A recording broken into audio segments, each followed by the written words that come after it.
I'm going to get out of this chair. You're not getting anywhere. I'm going to get out of this chair. I'm going to get right in your chair like a momentarily. ventriloquist dummy. We're going to do an Look act. how strong you are. Look at that. You've been working out. Hey, I Do you work don't know out? what you think this Club Random is. Well, I'm behind a post. Look where I am. I'm behind a post, and I got a white light, and I'm looking for dancing girls. There's nobody here. No, this is a Then you walked ventriloquist in, act. to my You stick your hand up my ass, and then I insult the audience. You know, I'm so flattered you're here. Thank you so much. Well, I can't I believe love you. I you think you're are at my Club Random. I know. I'm Is really, it new? I'm tickled. It's new. It is so old, but we basically just made what I've been partying in for 20 years. Have you really? Yeah, when I bought this house, it was owned by a movie star. It had video games in it. No interest to me. But it was like this cool, I mean, you saw that door? It's like... Yeah. Well, the whole room is kind of antiqued. It's got a feel. Yeah, well, it feels like cement. But I like that because when you party here, you can't ruin it. So what do you mean by a party? What happens? What happens? What do you mean? I've never been to a Hollywood party. Oh, okay? stop it. No, I'm serious. Stop it. I've never been to a Hollywood party. Is this a Hollywood party? When you were putting your hand up my ass, that was a Hollywood party. Well, that was comfortable. But what happens here? What do you mean, what happened? What happens here when I'm not here? Talking to people. Yeah? I mean, are you asking me, have I ever had sex in this room? Of Yes. course, it's a room. But wait, you have been to a Hollywood party. Bill. How could you have avoided that? Bill, if somebody said to me, I bet there's a lot of drugs in Hollywood, I would say, no, there's not. Well, I've seen only... Okay. That's different than never going to a party. I agree. If someone had said to me, where do you get cocaine? I would say, I don't know. It's not 1988. I don't know anymore. How about if somebody said, come to the opening of this show. It's going to be an opening of this show. And so I'm inviting a lot of people. Okay. And I would go to that thing. I wouldn't know anybody there. And the reason for this is because you're... I don't know. Too good for everybody? I don't think that's the answer. Well, okay. Where would you rather be? Too intellectual for the Hollywood crowd. Where would you rather be? No, because I think that's what it is. You think I'm too intellectual? I do. Well, I don't even know the crowd to be superior to. I mean, you've been on the scene for around 40 years. I feel like it's impossible not to knowing who you are, and you're not shy about doing something like this, where we see you as you. I love it. Right. So it's a challenge. I feel like I know you. Well, and me, you, but I don't know you well enough. Right. Well, that's what this is for. But I know you well. What are you looking for? Liquor, as always. I know you well enough. Yeah. To think that's my suspicion, because Truman Capote once famously said, "All actors are dumb." Which is generally true, but the ones like you who are not dumb, you don't fit in with the crowd. You don't. I don't fit in with the crowd either. Neither one of us. But it's your politics that doesn't fit in with the crowd. Well, my politics fits in with people who are independent thinkers. Or is there a ruling for independent thinkers? I'm an independent thinker, so you have a ruling. I don't know. But what I mean is, people are not the filmmakers and the actors that preen themselves. You ride with an intellectual, politically alert group of people. Well, you should have seen me Friday night. You wouldn't say that, but look, I like the full range. I like to party here with anybody. That's really the provenance of this podcast, was the idea that people kept saying to me, we see this other side of you. We see you all the time. You're out, you're partying, you're this kind of thing. Why did you put it on film? Yes, because I can't be that guy on real time because, there's very serious people there. I hope I'm funny, but it's a kind of a different level than this. To me, there's no greater pleasure than shooting the shit with somebody I like. Really, in the whole world. And that's what I do. Really? Yeah. Who do you do it with? You had one of the guys who works for you here. I was a little early, so I sat in the chair, and his name escapes me now. Good-looking guy, he's been with you a long time, and we were talking about making electricity and small things that do that, and so I got him talking, and he was talking, and the background, his Jersey, and he had his shop and his thing, and he met, and he knew you, and he went with you, and it was a fascinating interview.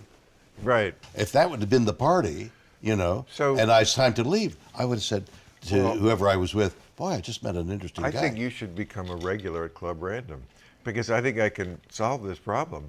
Come here. We'd love to have you, and I think you'll have a good time.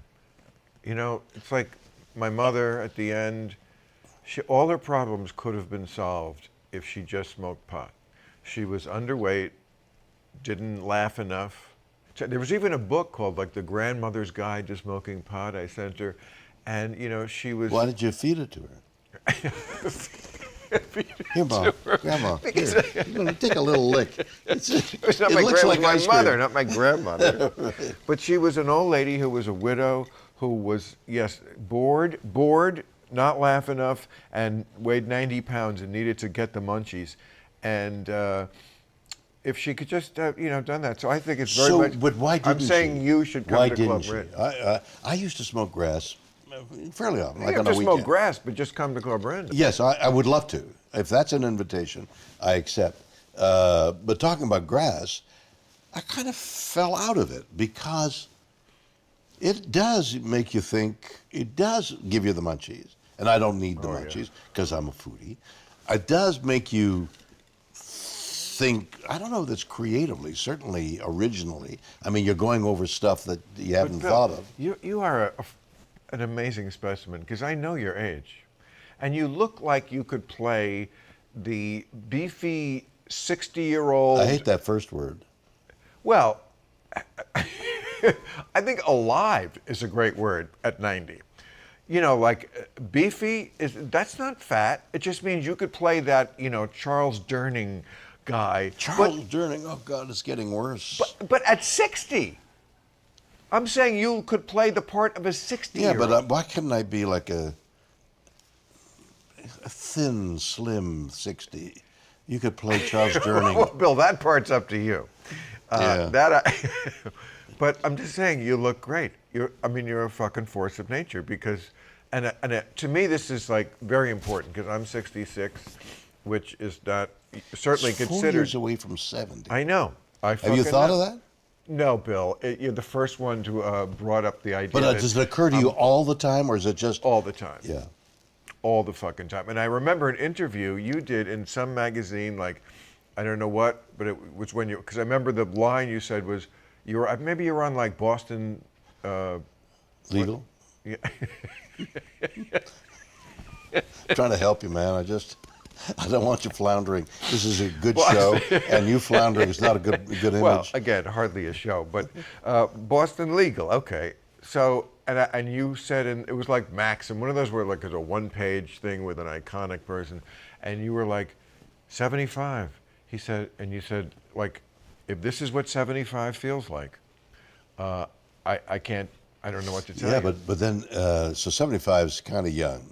You're 9 years old. No, you were saying you didn't feel it at all. No, well, I understand. So now progress that to 15 years, 16 years later, and the prevalent emotion is, am I dying? You're not close. I mean, again. No, the feeling, like, oh, Jesus, I'm tired. I've been, like I'm full. I don't want to eat anymore. Am I dying? That thing occurs to me all the time. But you're not very wrinkled. You're like, your face is alive. People just, you either look, when you see somebody, you immediately take in information that you don't even You're unaware of. consciously know. Right. But you just look at a person and when you get stoned, you realize you've taken it in.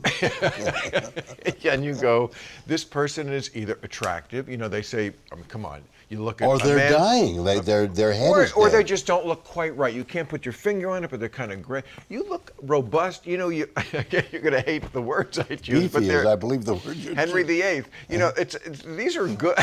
You know, he was a very Skinny little fart. He was a very powerful guy, but he was like hale and ruddy, and it looked healthy. You look healthy. No, I'm healthy. I am. That's- I just got off a horse.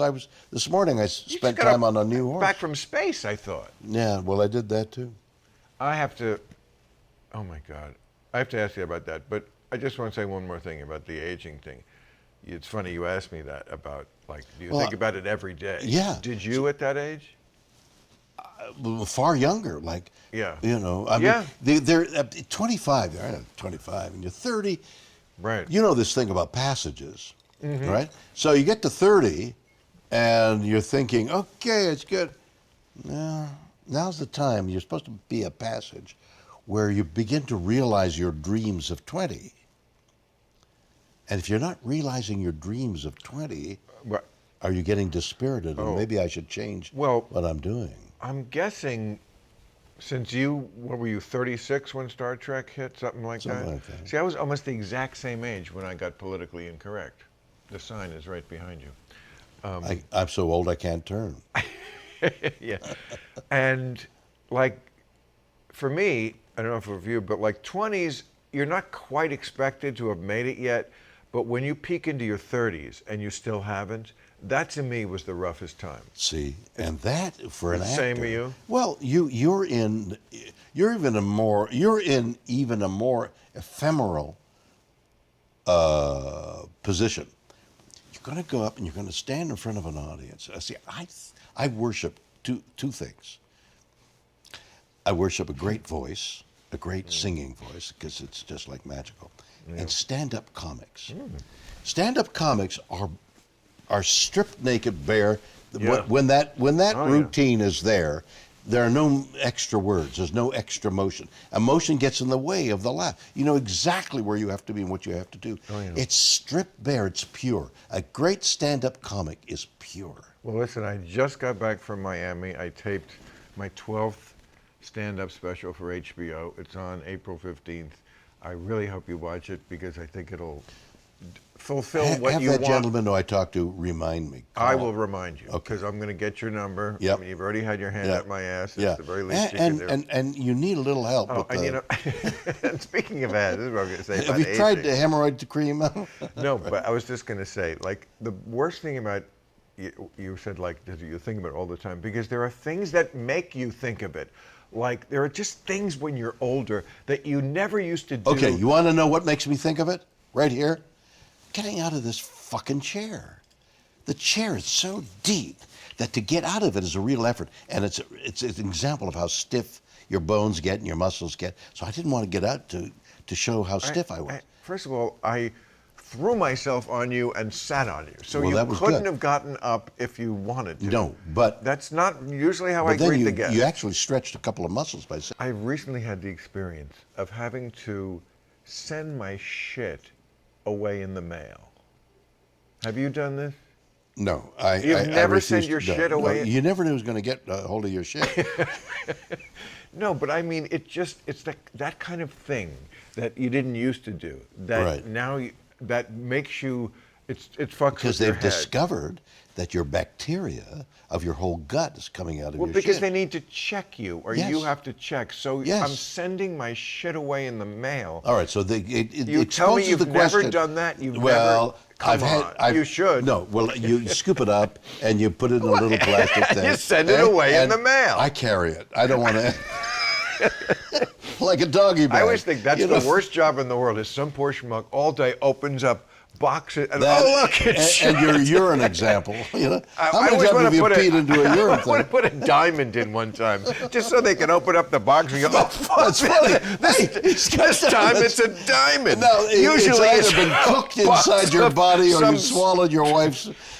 stranger shit, Engagement and ring. it would be such a morale booster around the office because, like, they would think, "Oh, well, once in a while, We it gotta could be see. a diamond. Right. Oh, that's We gotta happened follow him once." around. And they're like, "This is a fucking diamond." That would be very funny. You know, Ava Gardner was. You know the Speaking story of about bo- Ava Gardner? Speaking of boxes of shit. You know the story of Ava Gardner? This great beauty. No, but still She hot. used to shit. Still hot, right? Well, When you see pictures of her or in a Oh, my movie. God. Yeah, but most of the actresses in that era are not bonerific. She is. she was. The rumor was, at least I read about it.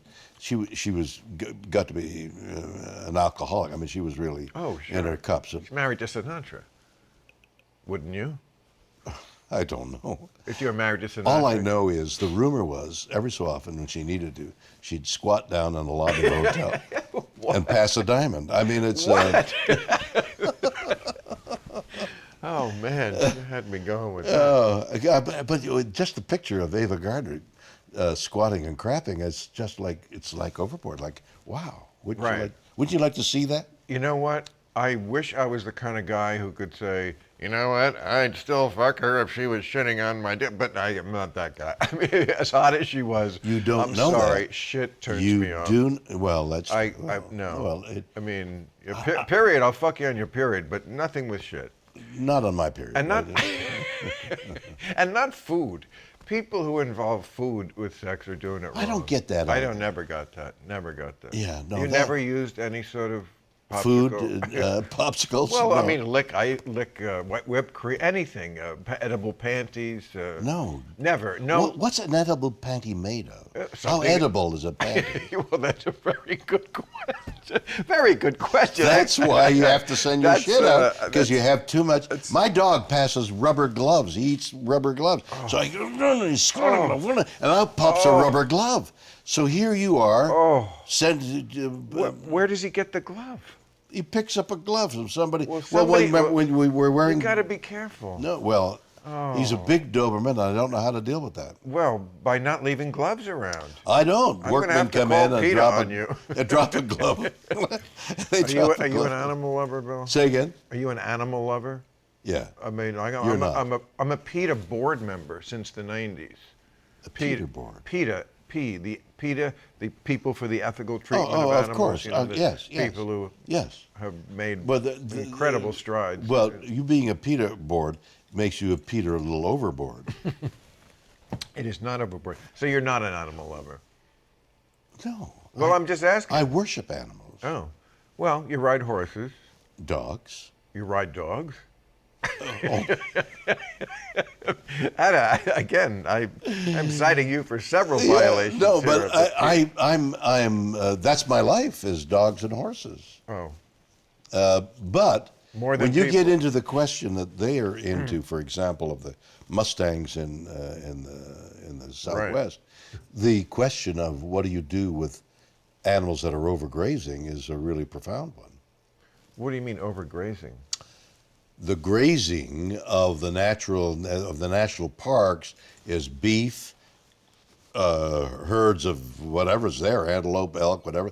Everybody's competing for the food, the grass, and along comes the Mustangs, and they need their share of the grass too, and everybody starves. So what are you saying? It would be better if we captured the horses and domesticated them? Well, they do that a lot, but I'm sure a lot of them aren't domesticated. They catch a lot. I mean, people always say, like, my horse, he loves it. I'm like, is your horse Mr. Ed? How the fuck do you know if your horse loves it? I mean, I know people feel I understand. a kinship with the horse. I understand. But it is something that you could just be, intimating because you want to believe that the horse is enjoying you riding.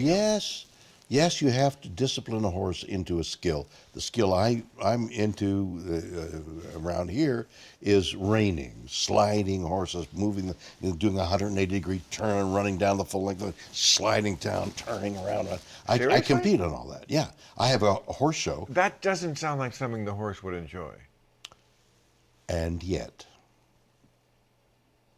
the horse has a skill that's been trained into it, much like any other athletic being.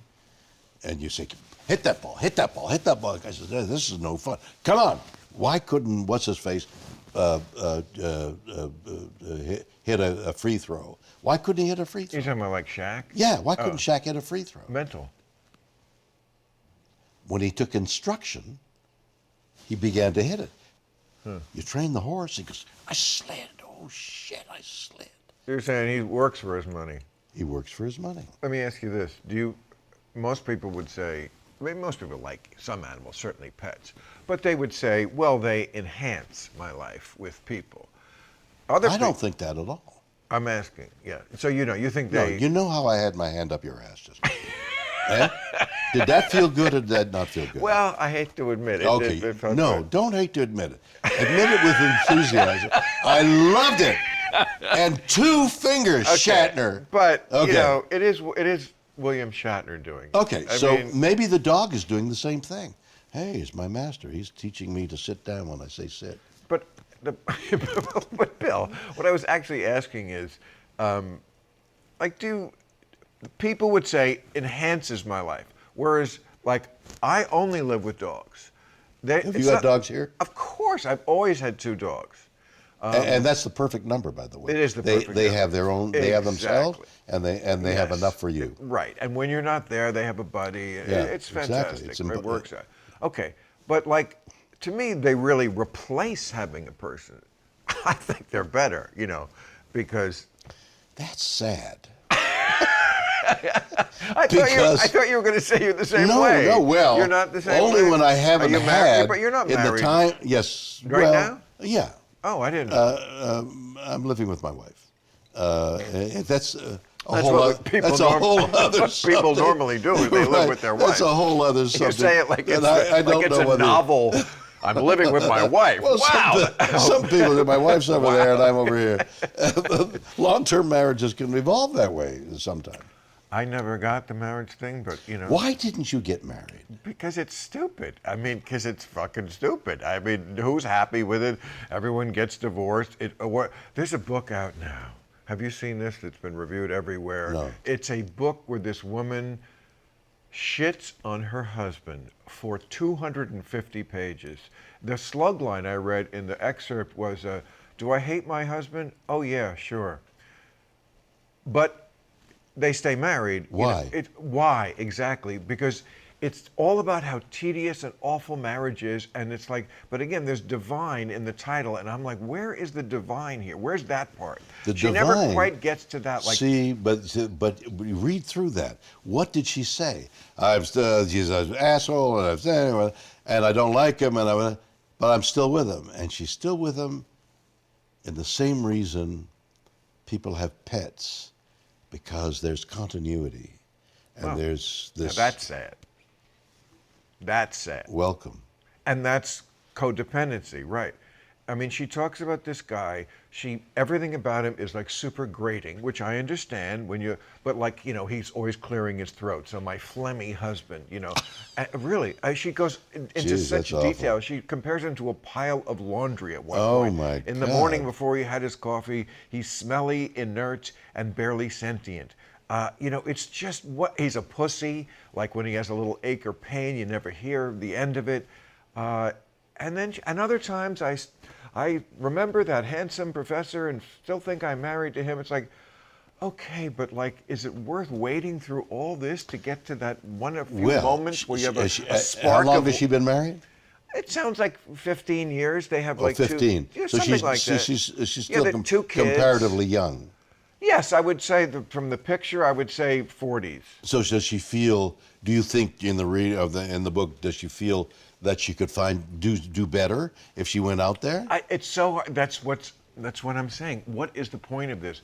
She goes on and on and on about the things that when you ask me that question, why didn't you ever get married? Read this theoretically, book. If you read this, what everyone says, of course, why would How long have you lived with somebody in your life? Okay, I lived with someone once for, oh God, that was a long time ago, like, I don't know, a year, and then And that was it? Another year.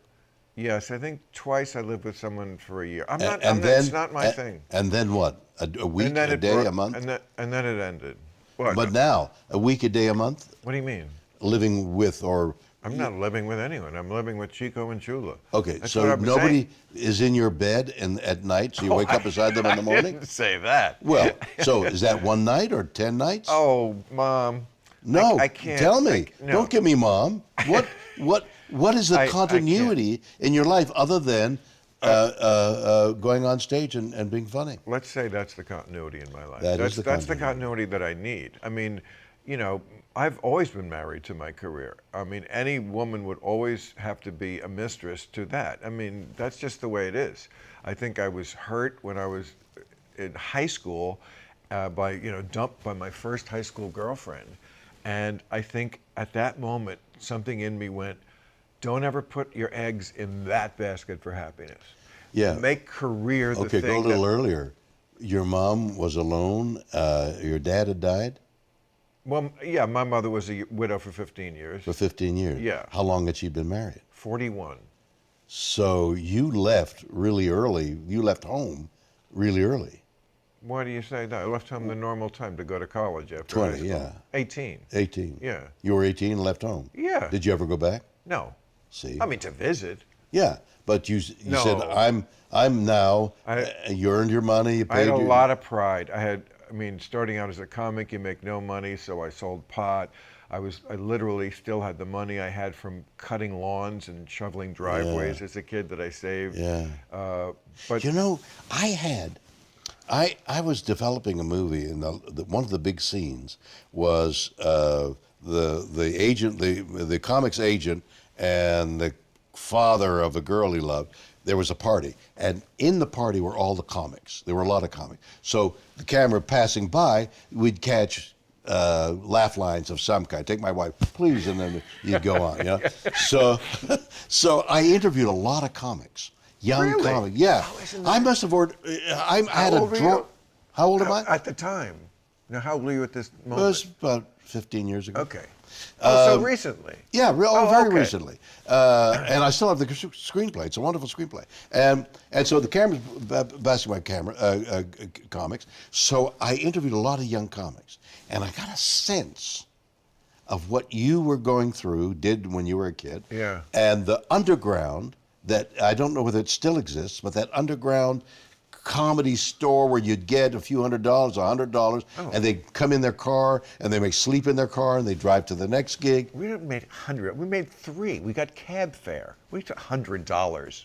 We never. No kidding. Yes, and it wasn't underground, but it was the showcase clubs. Yes, that's where I started. That's where every comic started in the last 40 years. The Catskills was a thing the of a Catskills different was something era. else. Yes, I'm saying that was that era. Yeah. In the 60s, late 60s, it moved. Well, the Improv in New York was the first. That was 1962, 60 years ago. And that was the first showcase club. That took over from the Catskills as the place where a young comic would develop, be bad, as they say. Yeah. And we all were. I started in like 79, 80. Okay, that was a big, it would become a big thing by then. There was too many comics. The underground, you mean? It wasn't the underground. They were There were They're showcase clubs where you get $3 clubs. and the club owner made a fortune because he was giving you stage time, and you needed that. You needed a place where you could not be great. So that was the deal. So you got no money. Okay, so tell me, because I have on occasion been on stage where it's failing, and it's like the end of the world. I mean, you just With comedy? yeah. You mean like a joke that doesn't land in a script? Right, but it goes on. I mean, you would go on to it's not working for a length of time. It isn't one joke. It's like, like a play. Well, like a play. But in your case, the set isn't working. Nobody's laughing because of something. Either your material is bad or you're. But yes, that is the nightmare that is your first 5 years. That's what I'm talking about. But after that, how do you survive that? If you do, it's like war. If you survive the barrage, yes, you're good to go at a certain How do point. you survive? Get off the stage. God, you smell. That's terrible. Get him out of here. Or just, and they bring when you the just hook. feel that they hate you. You feel it. Yeah. It's not sometimes heckling. Just it's silence. Yeah. And it's contempt or pity. Pity, when you feel people pity you. Those are the kind ones. And also, I made it worse because, I would lash back out at them sometimes. I was on my You were own. angry. Yes. Well, you're angry. And, yes. and, You're angry. and okay, I've come to the. What were you angry You're about? angry that the joke is a gift that you are giving the audience. Right, And right, they don't get it. right. So you're like, I gave you this beautiful gift, Right. and you fucking morons Right. flew right over your head, you Right. fucking asshole. And you don't say, fuck you. Okay. That's what you really want to say. And unfortunately, when I was young, I said exactly that. I wish I could have couched it That's in hysterical. something. So how do you survive that? I mean, that's what survival of the fittest means. You have what it takes to overcome them. take the fucking blows and do it your way. But of course, what was happening is your material wasn't good enough. It wasn't your delivery. It wasn't them. Very It much wasn't so. funny. Correct. It was both. Sometimes Well, the audience was. No, you Not can't it. blame the audience.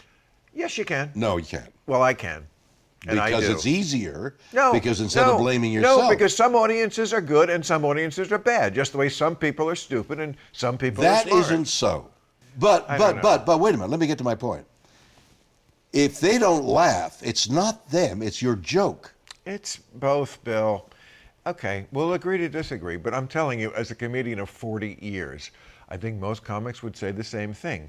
There are audiences where, no, I'm sorry, it is them. Because we've done the same joke 100 times. That's and right. other It's audiences- universal. And other audiences. So something happened. But why do the audiences, 100 audiences found it funny, and this one audience was like this? Maybe we're talking about two different stages. The stage that we're talking about, the period of time we're talking about, is like that 5-year conditioning time. No, I'm admitting especially when you're starting, yes, a lot of the reason why you are not well received is because you don't deserve to be. Because yes, your audience, That's your my point. material is juvenile. You're just starting out. You're trying to just find something to get that oxygen of laughter on stage every 15 seconds.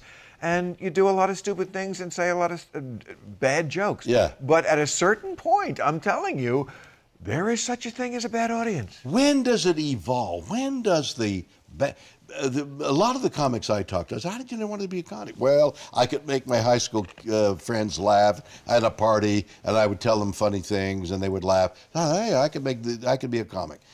That's generally the story. Is that not your story? Well, I knew I wanted to be a comedian when I was, I would say, less than 10 years old. Were you making people laugh at 9? I was, like family parties. Yes. I do think back at this one teacher I had, this English teacher. Now I think back, he was super gay, and I was a kid, and I didn't understand. Did he have his hand up your ass? Not in the way you did, Bill, but he was good. But he picked me to there was a talent show senior year in high school, and he said, you should MC that. And the fact that somebody in this world, without me ever saying it to anybody else, recognized it and said, you should do that, I think was a big boost, because they're like, okay, maybe I'm not crazy, and it's not just in my mind. This teacher, who I have no idea is gay, but later in life did will you have realize. those thoughts? Because I didn't have those thoughts.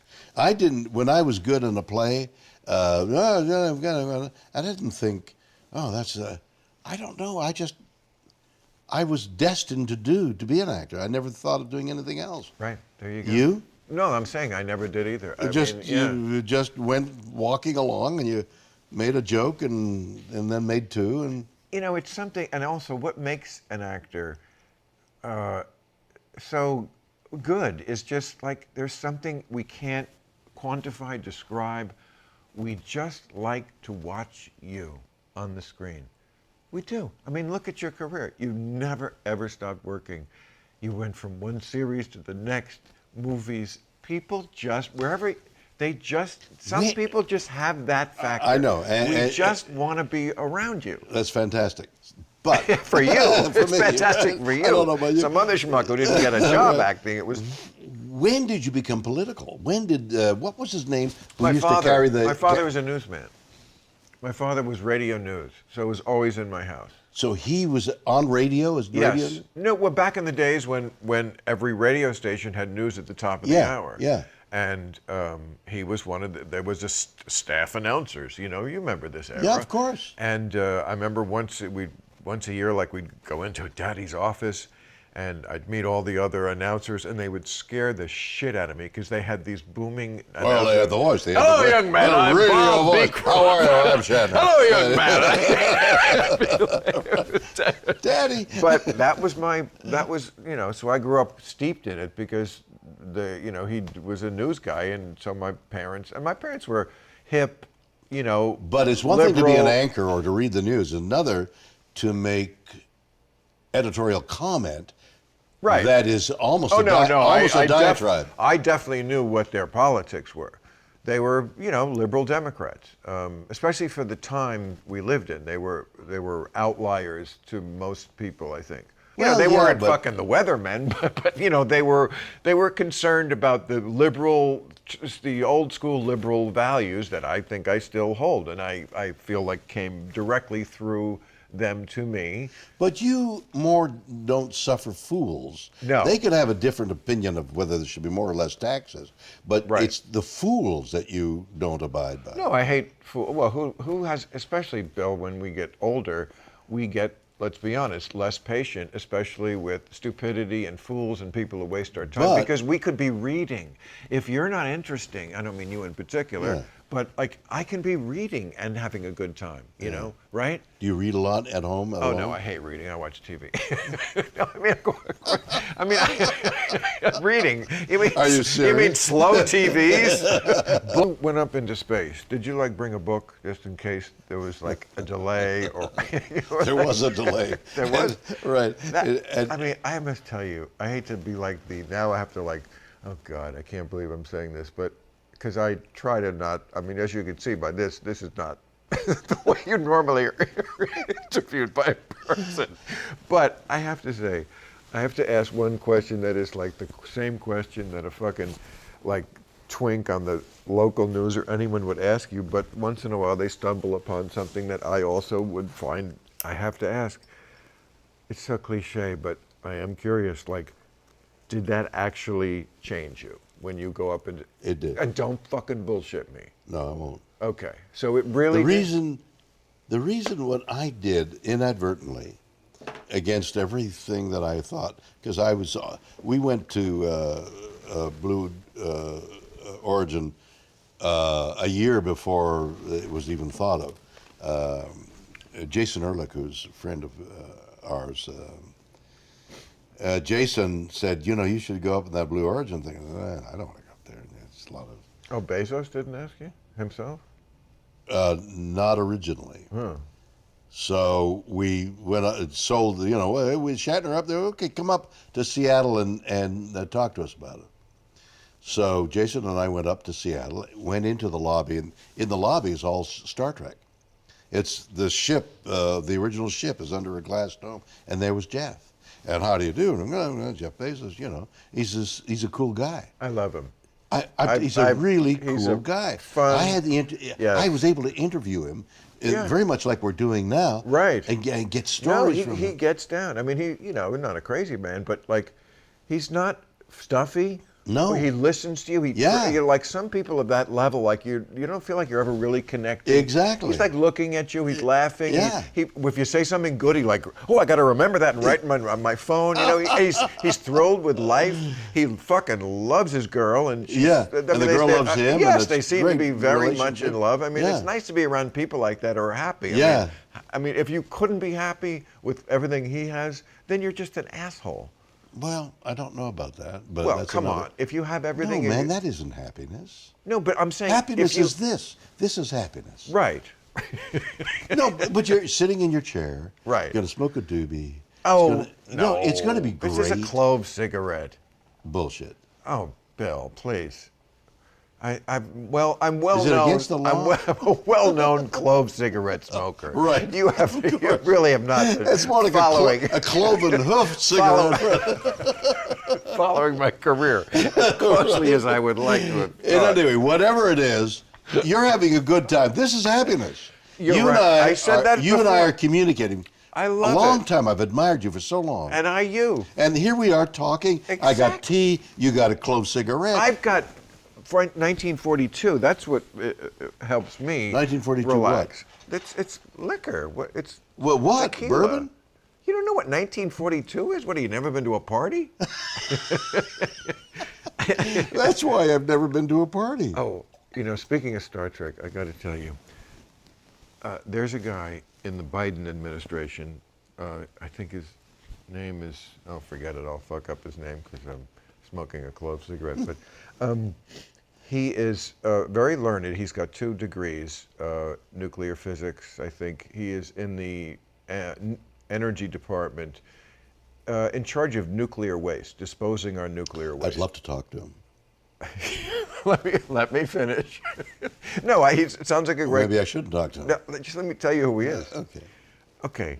So he was also an advisor in the Trump years, but he was not in the administration. Now Biden is bringing him into the administration. He is an out transgender. He goes by they. There are many pictures of him in a dress. I mean, a full-on dress, and he does something with his partner called pup play, something with animal suits. And also, this is his quote. He said, also part of their Pup play. Pup play, like puppy. Like scrambling around like puppies? Bill, you could put your hand up here my ass. Where does he but get you cannot ask me about pup play. Where does he get the energy? Wait till you hear this. Among the things that they do, he and his partner, and I say they, meaning him and the other person, they works in both instances here. What they do is I guess it's some sort of domination thing, he ties his partner up, he said this, as a table and eats dinner off him while... Eats dinner off him? Ties his partner up as a table and eats dinner off him while they watch Star Trek. I am not making... You could Google it. And he's high up in the department? Well, he's the person who's in charge of disposing of nuclear waste. So he'd be incredibly interesting. Talk about what's happening in yes. In Ukraine. No, he's MIT. He's a brilliant guy who's completely qualified. Have you ever wondered what they get off on? I'm not saying he's not qualified for the job. He is. I'm saying he eats dinner off his partner while they watch Star Trek. But that's humiliating, right? That's humiliation. Why is that a kink for people? Is my question. Right. How do you love somebody you want to humiliate? That's my question. People are always doing things which, like to us, which I count us as the sane, are counterintuitive. Like you know the old joke about the sadist and the masochist? They're in bed together, and the masochist says, "Hurt me," and the sadist says, "No." Right. Right. See, you brought me back to 1980. Where the audience didn't laugh? Just was... No, but I was ahead. I was... Death. In that instant, I guessed what he was going to say. Death. Yeah. See, that's what I'm... No, see, that's what I joke. said at the beginning of this. You're too smart for the Hollywood crowd. You know the joke before they say it, so you're not going to... Oh, that was like... The last person I told that to, I had to explain it. That's what I mean. All types come here to Club Rent, Bill. Promise me you'll hold my hand when I come. That's a remarkable thing. I've often wondered about those what we think of as strange behavior. How it satisfies. What is the satisfaction? Oh, the kinks that people have. There are men with small penises, God pity them, who their kink is to have the woman make fun of it. I guess it's making the best of a bad situation because you got a small dick. I mean, what are you gonna pretend it's a big dick? No, you're gonna. But they want the woman to just make fun of your tiny cock, your little button cock. That's a thing. The human behavior like that puzzles me. No. Yeah. Of course, I can't relate to that at all. No, but your behavior of not having a permanent or semi-permanent relationship goes against with I've society. had serious relationships. Yeah, but for as most a year, right? No, that's as most lived with someone. I've had relationships that were, 3, 5 years. Where you went out with them, where you were with them Absolutely, exclusively. exclusively. Yes, I was never a cheater, because a cheater is a liar, and I'm not a liar. I have many flaws, but I'm not a liar. So how lost are people generally by the time you got like 4 more years? Before I'm 70, right? We've established that, Bill. Right. Yes. By the time you're you'll be popping a I know, pill. and you'll be 94. Okay, so Right. you're always going to be ahead of me. So That's I mean, you're right. talking about it like I'm going to be catching up to you, but it's never going to happen. No, I obviously, when you get to, I'm officially a senior citizen, as are you. Ageism becomes, at least it has for me, become an issue, and something I've certainly talked a lot about on my show as an issue. Last sort of prejudice that you are allowed to have in this country is ageism. We are a country, I think, very unique about this. Other countries in the world, most countries Explain what you mean. I don't quite understand. Other that. countries venerate old people. Yeah. For good reason, because we understand, as the trade-off that you were just sort of alluding to.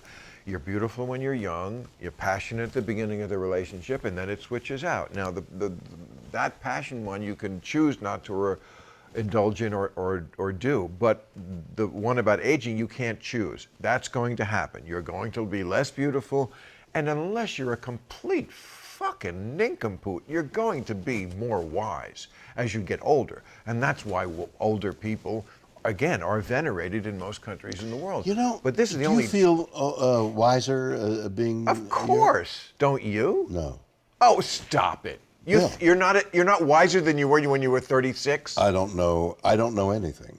Oh, stop! If somebody asked me for advice, I would say I don't know what to do. I don't know. I can't give you advice because I don't know. What I would do is not what you would do. Okay, I'm going to give you some advice. You need to go to a psychiatrist, because if you think you've never been to a party, or that you are not wise and don't have advice to give, I think you're blocking things out. No, it's not that. It's that realizing that nobody knows anything. Well, that relatively, yes. No, absolutely yes. Relatively a little bit. Absolutely, nobody knows anything. Okay, do you know not to put your hand on a hot stove? Then you learned something, and that is repeated throughout life. But what about that guy who said, hurt me, and the guy who said no?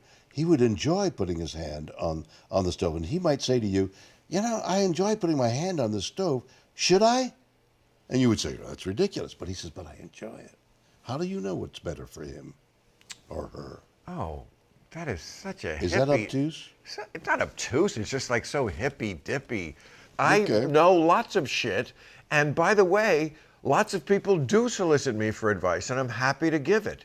But what a responsibility that I know that is. Well, what if they say? Give an example. This woman I know, mid-20s, she said to me, "I ran away from home when I was 18." I said, "You can't run away from home when you're 18 because your ass is supposed to be out of the house when you're 18." But what if the wings aren't strong enough? Well, they should be by 18. Well, should be. Who should? Everybody. Who said should? That's raise your child. See, you're going by raise your child, should. And there's no should in raising. How do you know? You've never raised a child. Where'd you get this shit? Canada? Is it Vancouver's? It's just like a Canadian way of looking at things. I mean, I know. See, look at this. I'm finding out so much about you. But I've got to tell you, I say it, no idea. I realize I don't know what I'm talking about. I was going to say, yes. Yeah, you may be right. I may be right. I was so curious about you. I wanted to know more about you and your youth. What a great beginning we've made. Oh, lovely. Like, what an exploration. Isn't it amazing to like sort of know somebody? I mean, I remember you doing my old show at the Playboy Mansion. Do you remember that? I believe I do. It was a ill-guided concept to like, you know what it was? Remember back in the day when TV had Sweeps Month? Yeah. They don't have Sweeps Month anymore? Of course, I don't think so, because like who watches TV? It's all in streaming and everything else. So, but like the month of February, May, and November Oh, yes. is when they would take the ratings. Right. So they would like pump up every show with special episodes. Yeah. So we had to like do something special on those months, or at least once a year. And so we'll go to we'll shoot at the Playboy Mansion for a week. By the way, What, really? he died at just the right time, because he would have been Me Too'd real bad these days. Even in death, they're coming after him. They're coming after him now. Right, but Incredible. like every article you read, he went like right before Yeah. 2017, right like the Weinstein thing. He had some fucking timing. Anyway, Did you know Kevin Burns? Big heavyset guy, kind of Burns and Shriver? a beefy guy. He was about 3 or 4. Kevin, you couldn't Who have is missed him. Kevin Burns? Kevin Burns was the producer of the show and became very friendly. Of what show? Of midnight thing at the Playboy. Playboy After Dark? After Dark. The old one? Yeah. Oh, wow. And he'd go to the movies all the time. Did you do any of that? Do what? Go. Focus on the flame. Look at the flame. Go to those parties at the Playboy. The Playboy Club. Mansion? Yeah. Oh, yes. Well, he was there a lot. I was there a lot. I mean, people thought I lived there, which was preposterous. But they had 5 big parties a year. They had the Midsummer Night's Dream party in the summer that was famous, the lingerie. I mean, everybody. Right, in the cave. Remember the cave and the pool and the cave? Cave. You mean the grotto? The grotto, yeah. I thought you were never at a party. Well, how do you know about the cave? Well, because I was there doing things. I was there working. Working? Yeah, well, I was an actor, and I wasn't there at a party. What scene was that? The aliens landed in the grotto?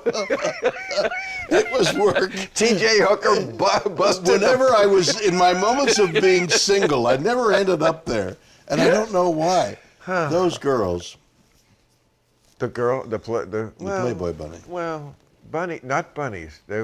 Bunnies are different. Bunnies worked in the clubs. The Playboy girls. Playmates is the word. Oh, excuse me. Boy, I got to get you a Canadian to party dictionary, because you are lacking. Did you go to the play? Okay, so I said there was 5 big parties a year. There was a Halloween party. He'd spend like $1 million on like all sorts of scary shit and houses. And then there was a New Year's Eve Did any party. puppies go there? Any guys dressed in puppies? No, no, it was just a whole heterosexual fest. And I would go to all the parties. There would be invitations, and you'd go. Other than that, you didn't live at the Playboy Wait a Mansion. minute, Bacchanal, you're lying on the floor. It's Caligula. With various Caligula-like fluids stuff. coming out of various orifices. It's Caligula-like stuff. Yeah, really? Well, yeah. But you Jesus. sound like you've always been a guy who wanted a monogamous, serious relationship. Am I wrong? No, I'm a guy who wanted to go to a Playboy party and had a monogamous. What about that green chick you kissed?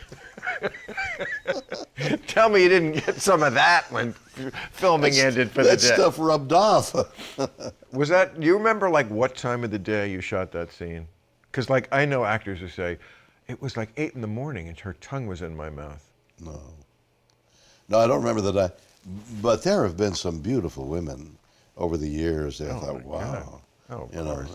And yet, even then, long before the Me Too thing,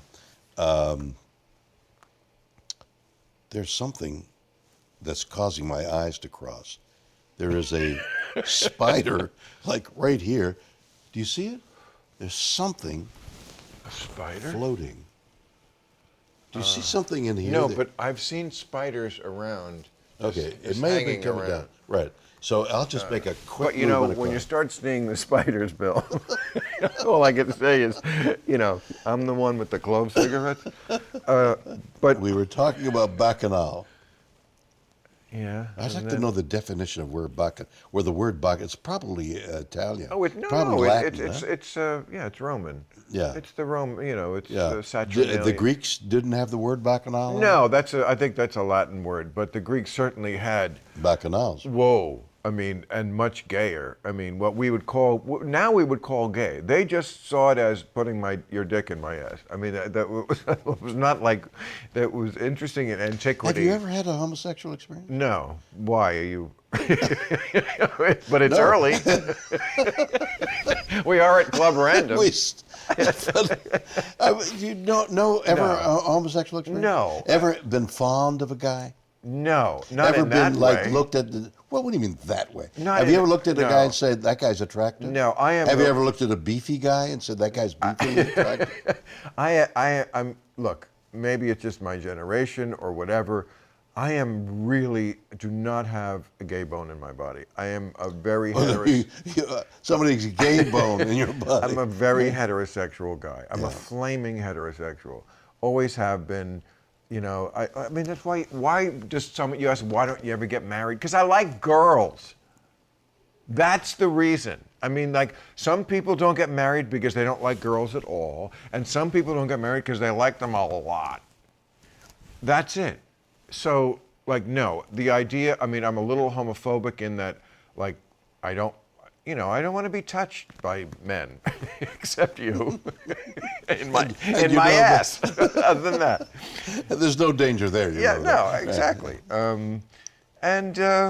You know, there's a range of sexuality, which I think we all recognize nowadays. I mean, there's like heterosexuals, and there's certainly homosexuals, and people trans, and we all want to respect, and we do respect them all. But, you know, the majority of people are still, it looks to me like heterosexual people, you know.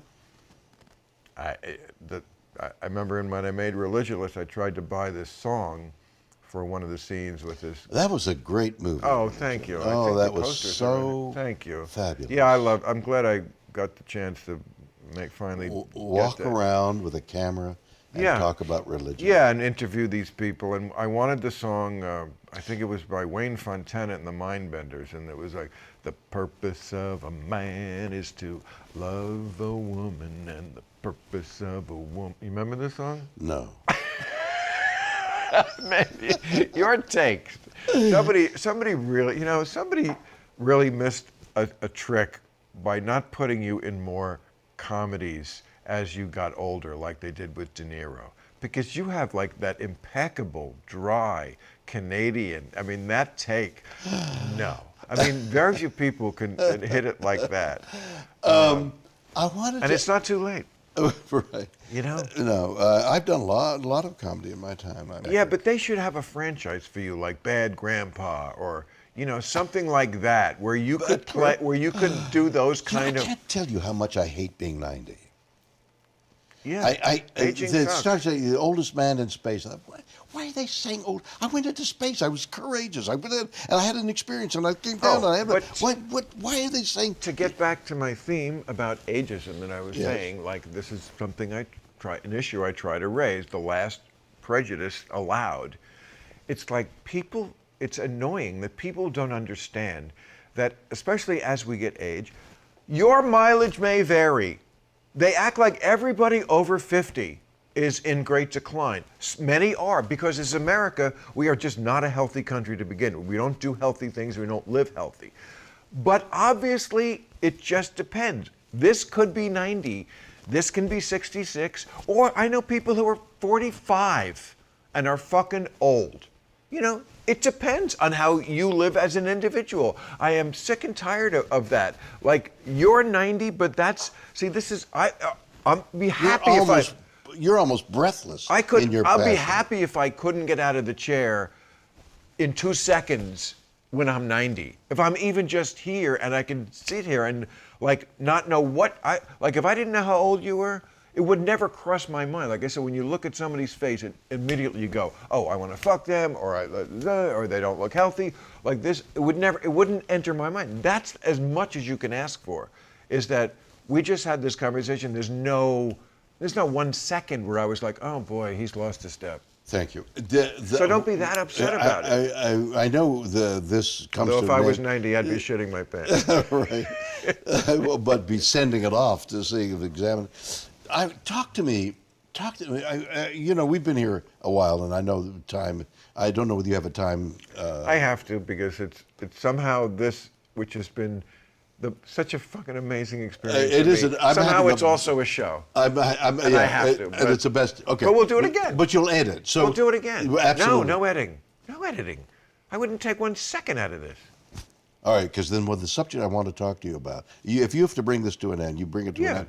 But the subject I would love to talk to you about is the religious thing you did. You say an atheist, but you don't mean an atheist who doesn't believe in anything. You believe in the mystery. Well, that is what an atheist is. An atheist is just, as Richard Dawkins, the most famous atheist, says, like everybody else, there was all these gods, the Roman gods, the Greek gods, many gods in history. You all eliminated all of them. I just go one further.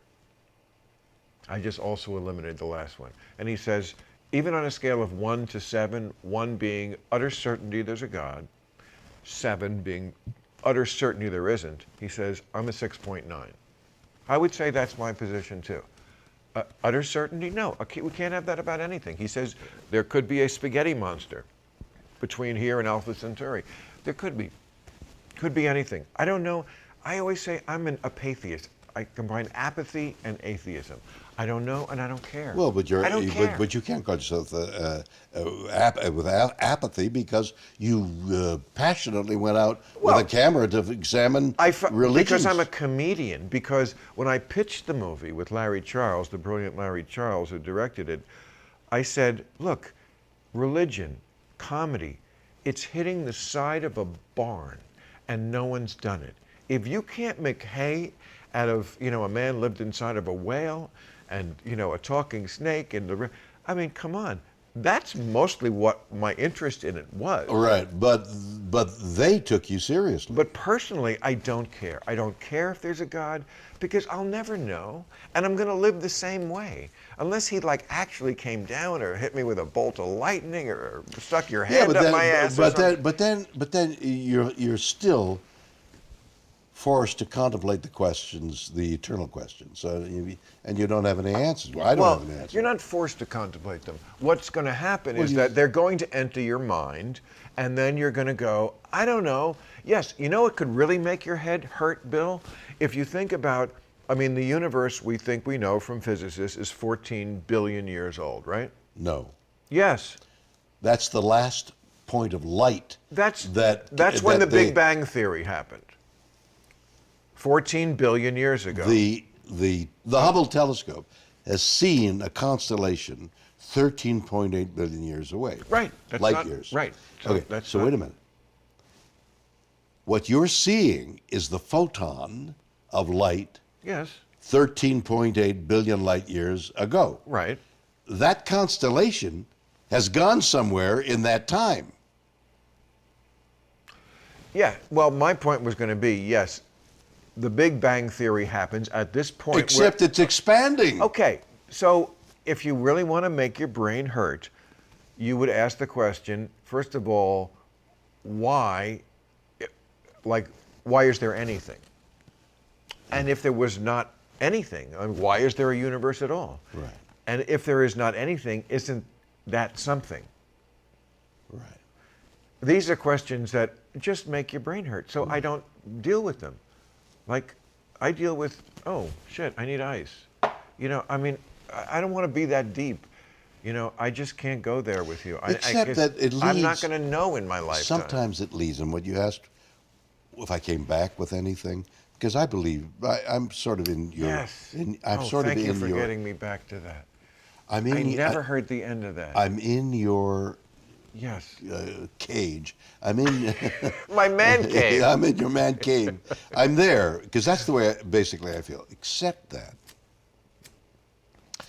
you said string theory, so that involves entanglement, and that involves vibration, and that involves being able to perhaps make things vibrate. That gives you a parking spot at the restaurant you're going to go to, and a guy pulls out, you pull in. I have a feeling you're like Johnny Carson. You know this shit a lot more in depth than the average person. This almost is to you like what I am with politics. I know my shit inside out. That's why it's so nice to be able to have this conversation here with you, because my show, let's be honest, it's for DC insider types. It's a political debate show mostly. Asking the average person or even a celebrity to do that panel is like asking someone to suit up and play for the Lakers. The reason... But this, I can Because that's dangerous. Yes, But like, I have a feeling the way I am with that, you are with science. I mean, I'm because like you're saying these things, and I'm like, oh, I'm vaguely, but I'll never understand. It's like I just trust you. Like I trust the people like you and Neil deGrasse Other Tyson, people, yeah. and the other people like who like I. If you asked me about the Big Bang Theory, I'd be like, it's the most preposterous thing in the world that all the universe could have fit into something very small and then exploded. But like, I get it that they have ways of knowing this that I don't, and I submit. Like, you're smarter about this, I yield, you know? You know, it's a theory. It's a theory, but like, it seems to be one they have coalesced around. Well, it's a Big theory. Bang? Really? You think it's controversial? Isn't science repeatable? Absolutely, yes. That's the definition of Yes, science. no. So repeat the Big Bang. And always up to be disproved. That's why it's different from religion and better, Right. because we can disprove it. So the Big And they Bang is somebody's idea of what happened, and there's all kinds of reason to think it happened, but maybe it didn't. It's not repeatable. The mysteries of why the universe, our universe, seems to be expanding because of what we can see, is like, why is it expanding?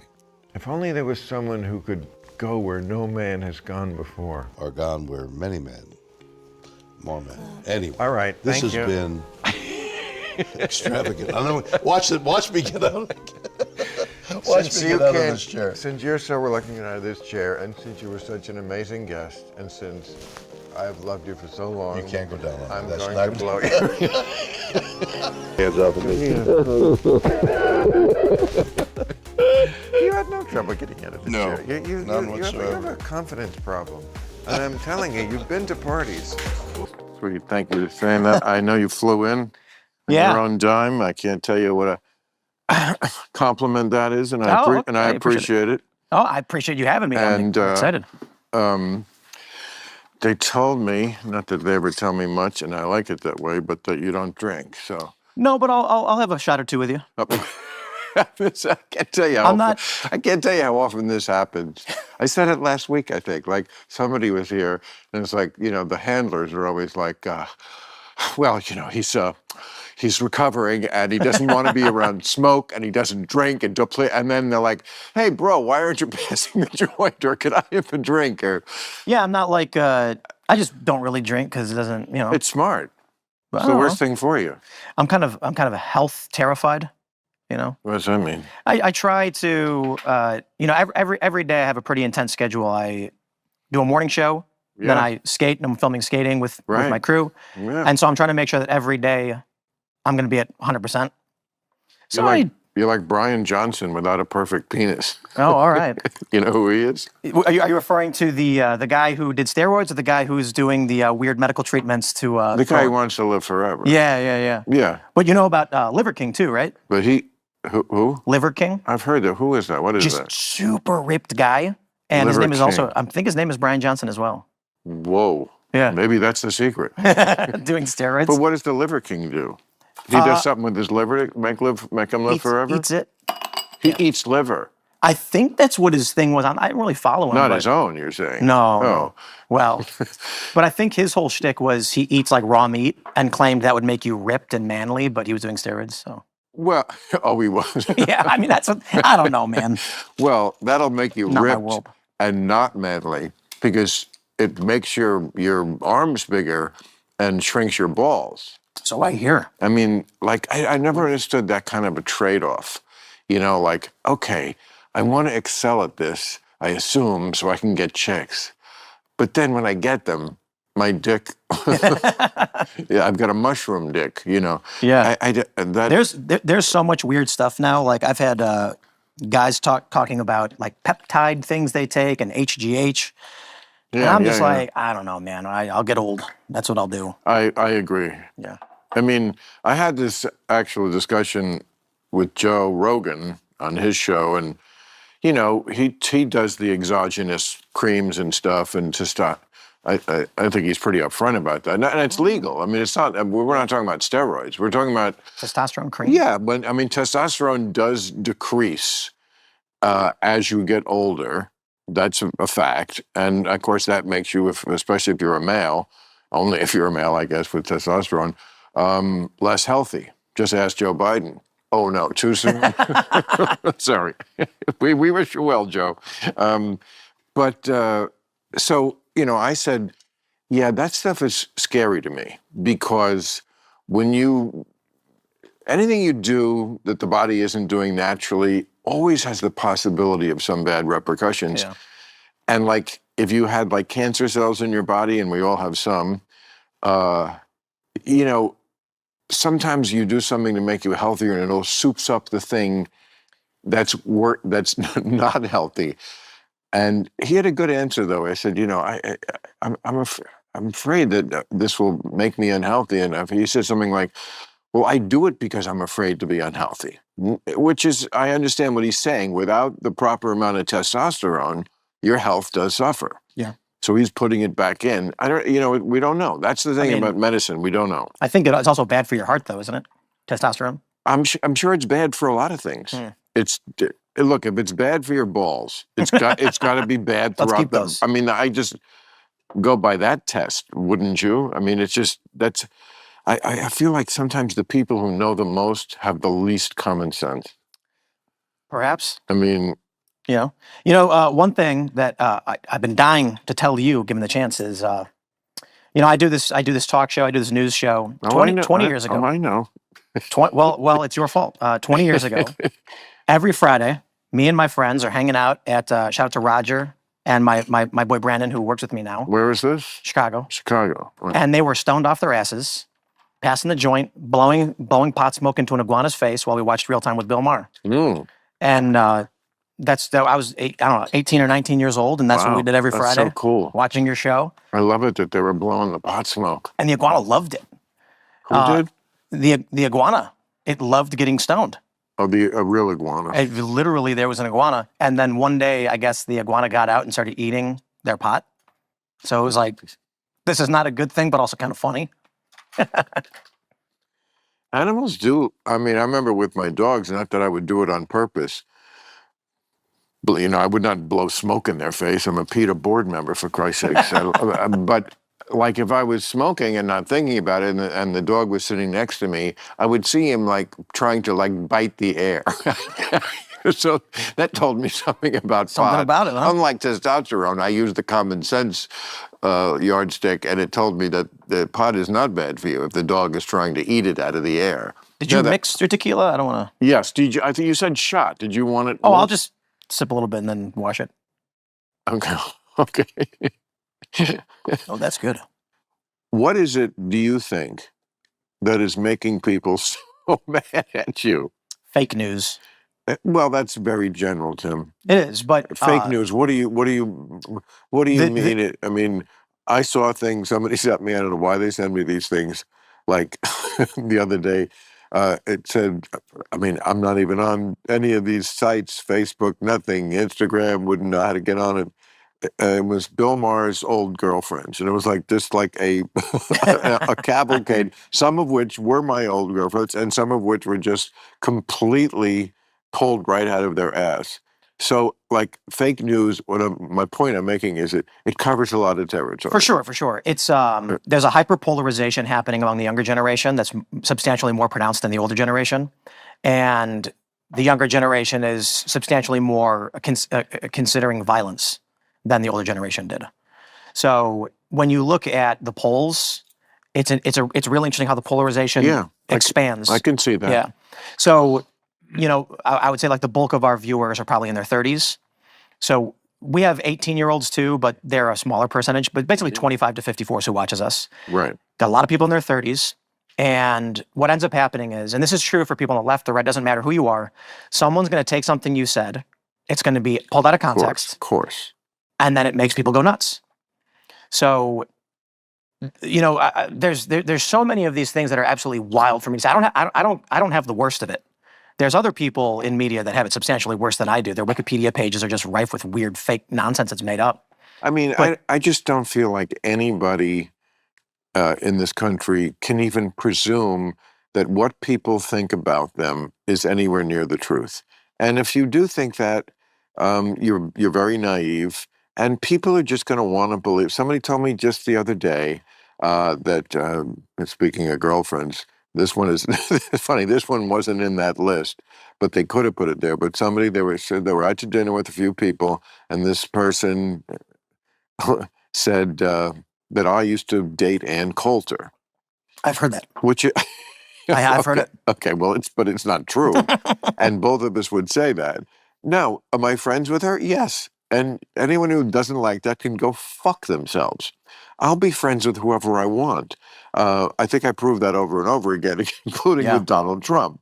You know, I believe in talking to people. But it's not like I've ever to either one of them given an inch on what my beliefs are. It's not like I'm taken in. I just think we need to talk to each other, and anyone who doesn't want to do that. But you know, this idea that the image that people have of you is anywhere near what you really are. Yes, that got way worse in the internet age, but I think it was almost always thus. Absolutely. Yeah. It goes both ways too. My fans think they know me based on seeing my face for, well, to be honest, I do like 5 hours of recording a day. But those that watch, they watch several hours a day and they think this shows them everything about me. Right. And to be honest, the people who watch me are much better informed as to who I am than the people who don't. But they still have this probably, rose-colored glasses view of who I am and what I represent and stuff. So better. You say rose-colored. Yeah, they're fans. And so they... But sometimes fans, I mean, about a month ago, during my monologue, this had never happened in over 600 tapings of Real Time, but during my monologue, I see a guy in the audience with his phone out taking a picture or taking it. And I stopped the monologue. I mean, I just went, I walked over, I was like, what the fuck are you doing? There's no taking pictures here. And then, the audience laughed and I said, it's so disappointing when even your own fans are assholes, because like it takes a lot to get tickets to Real Time. People write in and he was a fan. Yeah. And it's just, but like people can be assholes even your own. You can't ever be so purist as to think, well, the good people. I mean, that's one of our big problems, I think, politically. It's like this idea that we're the good people. We know we know what's good, and anyone who doesn't agree with that, well, they're an existential threat to America, and that happens on both sides. I agree, but it is a weird position for me to be in. I was talking to some friends before the show, and I was saying, like, I think that if you and I discussed policy solutions for the country, I'd probably be to the left of you. But in some ways, yeah. Probably most ways. You like Bernie. I did. I like Bernie, but I don't want socialism in America. I mean, more than what we have. We already have plenty. But the issue is, today I feel like what defines someone politically is not, it's not the policies they want, but it's what they believe to be true. Correct. Exactly. Yeah, Matt Taibbi writes about this. I'm a big fan. He's amazing.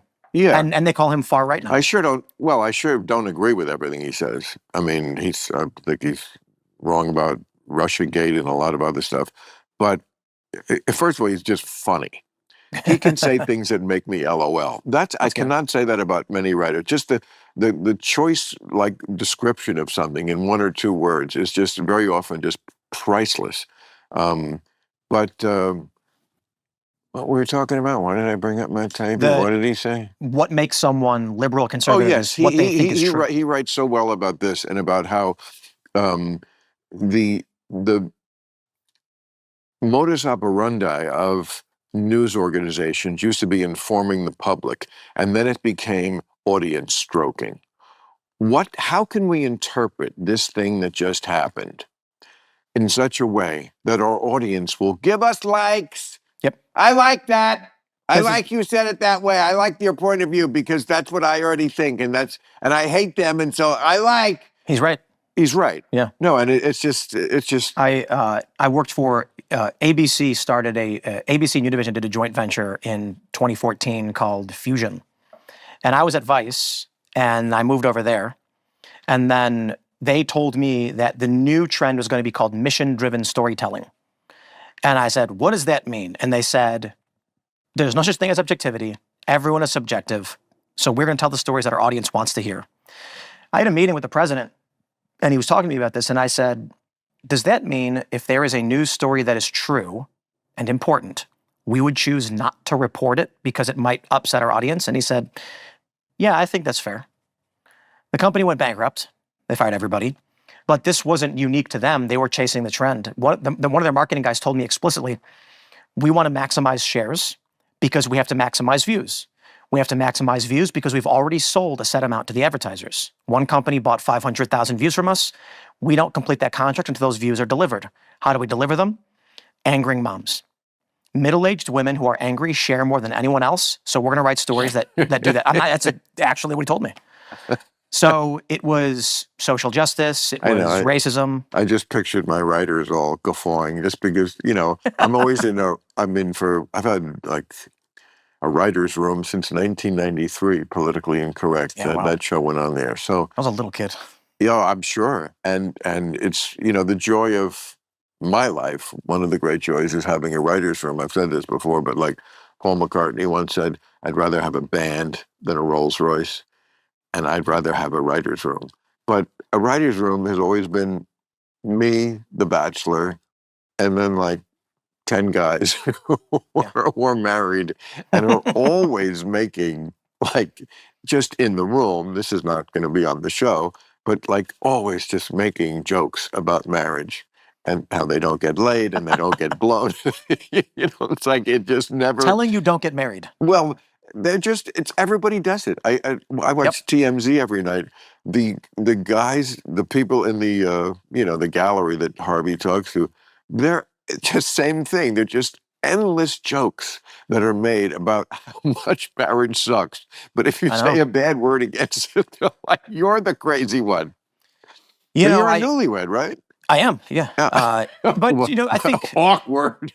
No, but I agree. I think I'm 39 and I just had my first child, and it's amazing. And I just got married, and I do think for the millennial generation, largely, every TV show, we didn't have these wholesome family shows. Everything was like Marriage is Scary in Bed and mocking marriage.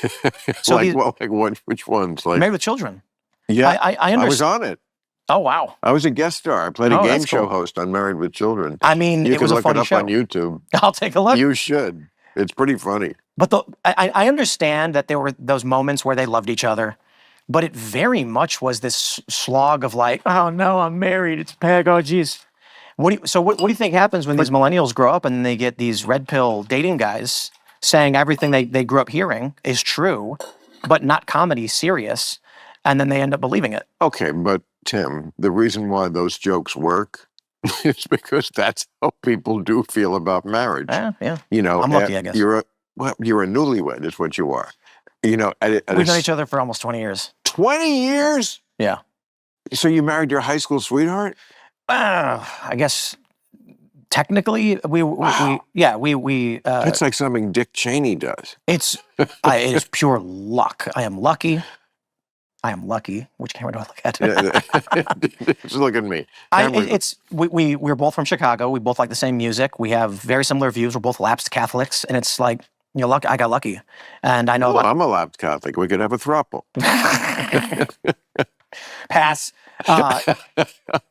No, but I am lucky, and it's weird how I see all these stories and people talk about marriage, and I'm like, it sounds like you got married to someone you don't really know, because Allison and I know each other very well, and we get along very well, and we're both very rational, reasonable people. That's a great thing to find in a woman. I know. And I don't mean that. I'm not saying women are crazy. They're not. Men are also, or let's put it this way, we're both crazy. Yep. And it's not like men aren't emotional and blah, blah, blah. But I don't really care about that aspect in men because I don't date men. Yep. What I care about is the opposite sex. And if you can find a woman who's sexy and also rational, that's great, because they sometimes, let's just put it this way, they sometimes don't go hand in hand. That's true. It was funny though. I've said my piece. I was talking to my wife, and I made a joke. I said, "Bitches be crazy, yo," which is a line from that movie. Of course, it's nothing. And then she goes, "Are you kidding?" She's like, "I've watched you guys out there at the skate park. You guys are nuts." And I look out the window, and one of our team riders is like trying to jump off a building, and I was like, "She's right. Men are crazy in different ways. Different ways, of course. We got a guy who. So we bought these things called Grabos. Okay, they are handles with vacuums that you can stick to a wall. And I bought them because they were funny. Handles with Yeah, vacuum. okay, so it's this oval, and it's got a handle on it. You take it, you press a button, put it on the wall, and it's like what Tom Cruise uses to climb down a 130-story building and doing his own stunt in Mission Impossible. And right, and they say Scientology doesn't make it crazy. Well, so one of our skateboarder team riders, Mike Noggle, decided he was going to jump up on his board against the wall, grab them, and then flip himself upside down. And then he fell on his head, and he had to go to the hospital. And so I said, you know, my wife is right. Men are crazy in different ways. Yeah. You know? No, again, no doubt about that. It just doesn't matter to me because I don't have relationships with men that involve, you know, and you know, once in a while, there have been guys and guys I like and have. I'm not going to mention anybody specifically, but they will get a little girl-like, and I will have to say to them, "Bro, I don't have this kind of shit with women. You think I'm going to have it with you? Like, I'll call you back when I'll call you back, okay? No nagging. If I want to be nagged, I'd have gotten married. Again, I wouldn't do this for a woman. So just don't be so clingy. Is your wife like West Virginia? I think she likes it. You know, I think... She like Green Acres? She wishes, she wants to be in Montana. Wow. Yeah. And why Montana? Anywhere. Actually, probably Wyoming. And she loves skiing, and I would love to go there as well. In fact, we looked there before coming to Western Maryland, but it's impractical to try and do an in-person news show from Wyoming or Montana. So, well, why is it any more impractical than West Virginia? Because we're an hour from DC. So yeah, you land at Dulles, and you're an hour and a half, and you're in the studio ready to go. Right. Yep, I looked at Maine too. You know, because we were like far away, middle of nowhere, safer, more secure, and we need the internet. So East Coast is best. Half the country lives on the East Coast. Right. So if we could, we would have done Wyoming, and then been skiing and farming and whatnot. Well, this goes to what I always say about politics, I think, which is that it's an outgrowth of personality. Obviously, your personality is you want to be remote. You're not a city guy, even though you're from Chicago. That's not your personality. I mean, you're a guy, West Virginia was not remote enough for you. You wanted someplace with an even bigger sky. Montana, Wyoming. I think eventually, for us, it's... Look, I'm a suburban guy. Like, I grew up in the suburbs. I never liked living in New York City. I know it's a great city, and I enjoy going there a few times a year in the spring and the fall when the weather's nice, and I know a lot of people, and of course, it's the greatest. But I never enjoyed being there. I like the suburbs. That's what's just my personality. I know, I agree. Maybe I'm that's probably a suburb guy. I'm sort of like somebody who both sides can talk to, because I'm not exactly a city dweller, but I'm also don't want to live in the middle of bumfuck. You know what's fascinating is my neighborhood from Chicago turned red, and so my audience, the biggest demographic is location-wise is Chicago, and it's a weird position to be in because to see Chicago's liberal. My neighborhood was by the Midway Airport, and it's a lot of firefighters and cops. Yeah. And it's largely like Polish immigrant and then like white working class and Hispanic. And it flipped for Trump in Chicago. And I think... Some parts of the Bronx, too. Oh, wow.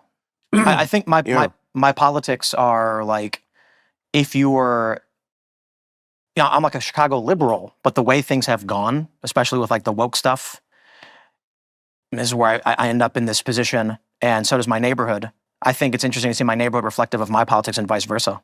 I think the phrase I was using last year was aggressively non-common sense or uncommonsensical. And it's like I accent aggressively. I don't think the woke people who have the vast amount of energy really in the Democratic Party understand why the people vote against them. And it's like, because if you add up like how many people are really affected by some of the aggressively uncommon sense things, it's probably not that many. You had a great bit on that. Yeah. Why are you pandering to 400 people? Of course. Okay. But when you add up these things and, men competing in women's sports and like uh, just too much indoctrination of children with sexual ideas that they're too young to understand. Like when you add up all these things that get in the media a lot, it paints a picture, not a wrong picture, in the mind of the average voter that, yeah, maybe policy wise, I would do better under the Democrats or Bernie Sanders. But these other people just seem fucking crazy. They seem like committed to just going to absurd lengths just for shits and giggles, just for the fuck of it, just this bizarre attachment to things that are just ridiculous. I think it's to hate the other side. It is. Yeah. And that's certainly what the other side does. They call it making you cry your liberal tears. Oh, yeah. The entire policy, well, not always now. There are some things that have different motivations. I know you're involved with the tariff debate Oh, yeah. because, that works both ways. Sometimes free trade does hurt people. Yep. And that's why there are tariff. Trump is not the first person to advocate tariffs. He's just the first person to do it in this kind of crazy, haphazard way. Right. I agree. And I think that, when he announced selective tariffs, I was like, all right, let's go. Then when he announced universal tariffs, I was like, I don't know if that makes sense. What is he doing? And I'm not in. I think one of the problems that we've seen over the past several years with Trump is the immediate assumption that he's a crazy person all the time. And so the only thing I can say is, well, look, I vote for the guy. I think this is probably doesn't make sense to me, but I'll see what happens and we'll see if it makes sense. Selective tariffs, I think, do make sense. But I do think that the way the Democratic Party has handled opposition has guaranteed the kind of Trumpian politics. Well, I'm sure you heard about my little trip to the White House. Absolutely. And very impressed. Thank you. And the thing that upset the far left so much, these same people who believe in the crazy things I was just mentioning, and the ones who really hate me, they really found a new reason to hate me because when I came back and gave my report about it, among the things I said, to your point about everything is he crazy, was, I think, word for word, a crazy person doesn't live in the White House. Mhm. A person who plays a crazy person on TV lives in the White House. Yeah. And they found that very triggering. But again, as I said many times during that piece, I'm just going to tell you the truth. I didn't vote for him. I think we all know that. I went right back to being as tough on him as I ever had been. So I wasn't seduced, but that was my estimation. Again, to your point about, is he just crazy? When you meet him in person and spend that kind of time and he's not on his his attack mode thing, he does not strike you as a crazy person or a person who doesn't listen or can't hear things. Again, they were very mad at me for saying this, but that's what happened.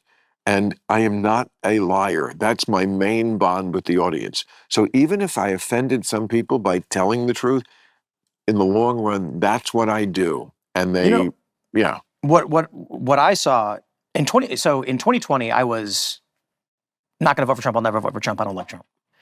And I donated the max to Andrew Yang and Tulsi Gabbard. And my position, my whole thought process was the Democrats are going crazy and we need the moderate, sane Democrats to maintain control of this party and stop the insanity. Correct. And they lost. And so then Trump put out his statement in around August saying, we're going to ban DEI in government contracting. We're going to do these things, blah, blah, blah. No new wars was big for me. I'm a very, anti-interventionist for a lot of reasons. And so I said, I guess I'm voting for Trump. Instantly, it was like the liberals, even YouTube, they all said, we're going to move your name over to this list. I kid you not. There's representatives at YouTube. They told me straight up that the liberal rep was no longer representing me and they were switching me to a conservative rep. It was the weirdest thing. Yeah. And I'm like, it's not that I like who Trump is or that I'm thinking that conservatives have a good policy. I'm pro-choice. The issue is that the you can look at it right now. There's no charismatic leaders. There's no front runners. There's no policy position. It seems like the only thing they ever had is the right is bad, Trump is bad. And so I'm asking, like, what are our plans? No, they have Democrats have policy positions on everything, and many of them are, I think, preferable to Republican policy positions. Number one being they concede elections. That's kind of a big one with me. They listen to what courts say. I don't know about that. You don't think they listen to what courts say? I mean, so Joe Biden, I mean, that's ignored the court rulings twice on forgiving student loans, and then tried to decree the Equal Rights Amendment. That's true. That's true. But I'm not saying to defend Trump. I'm just saying, like, there are arguments. Of course, the Republicans, that just works for them, because there are issues like what you mentioned, which is not untrue, where it's so easy for them to go, well, they did this, so we're going to do it 5 times worse. And then they do. But there are some like that. But there's one that has no fuzz on it, and that's elections. When Democrats lose elections, it's over the next day. Kamala Harris, Hillary Clinton. Not Hillary Clinton. Not Al Gore. Well, Al Gore that was not Al Gore doing that. That election was obviously decided by 537 votes. There was an absolute, when it's that close, there should be a recount. And whether that recount went the right way, we'll never know, because that state was run by Catherine Harris and Jeb Bush. There's a real, sorry to interrupt, but there's a really good, I guess, I don't know if you call it a philosophical point that I've noticed that I think you're experiencing right now is, I'm 39.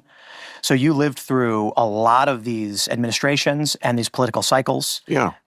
And you have experiences that I don't even know they exist. Yeah, but you know what? I didn't live through Lincoln, but I know about it. Sure. My point is, my experience in politics has been the Democrats have challenged more than Republicans. To be fair, Trump's challenged the court?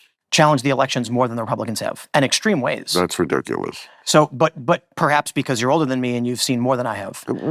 Again, there are history books, there's newspapers. I know. You don't know something only because you lived through it. I know about the French Revolution also.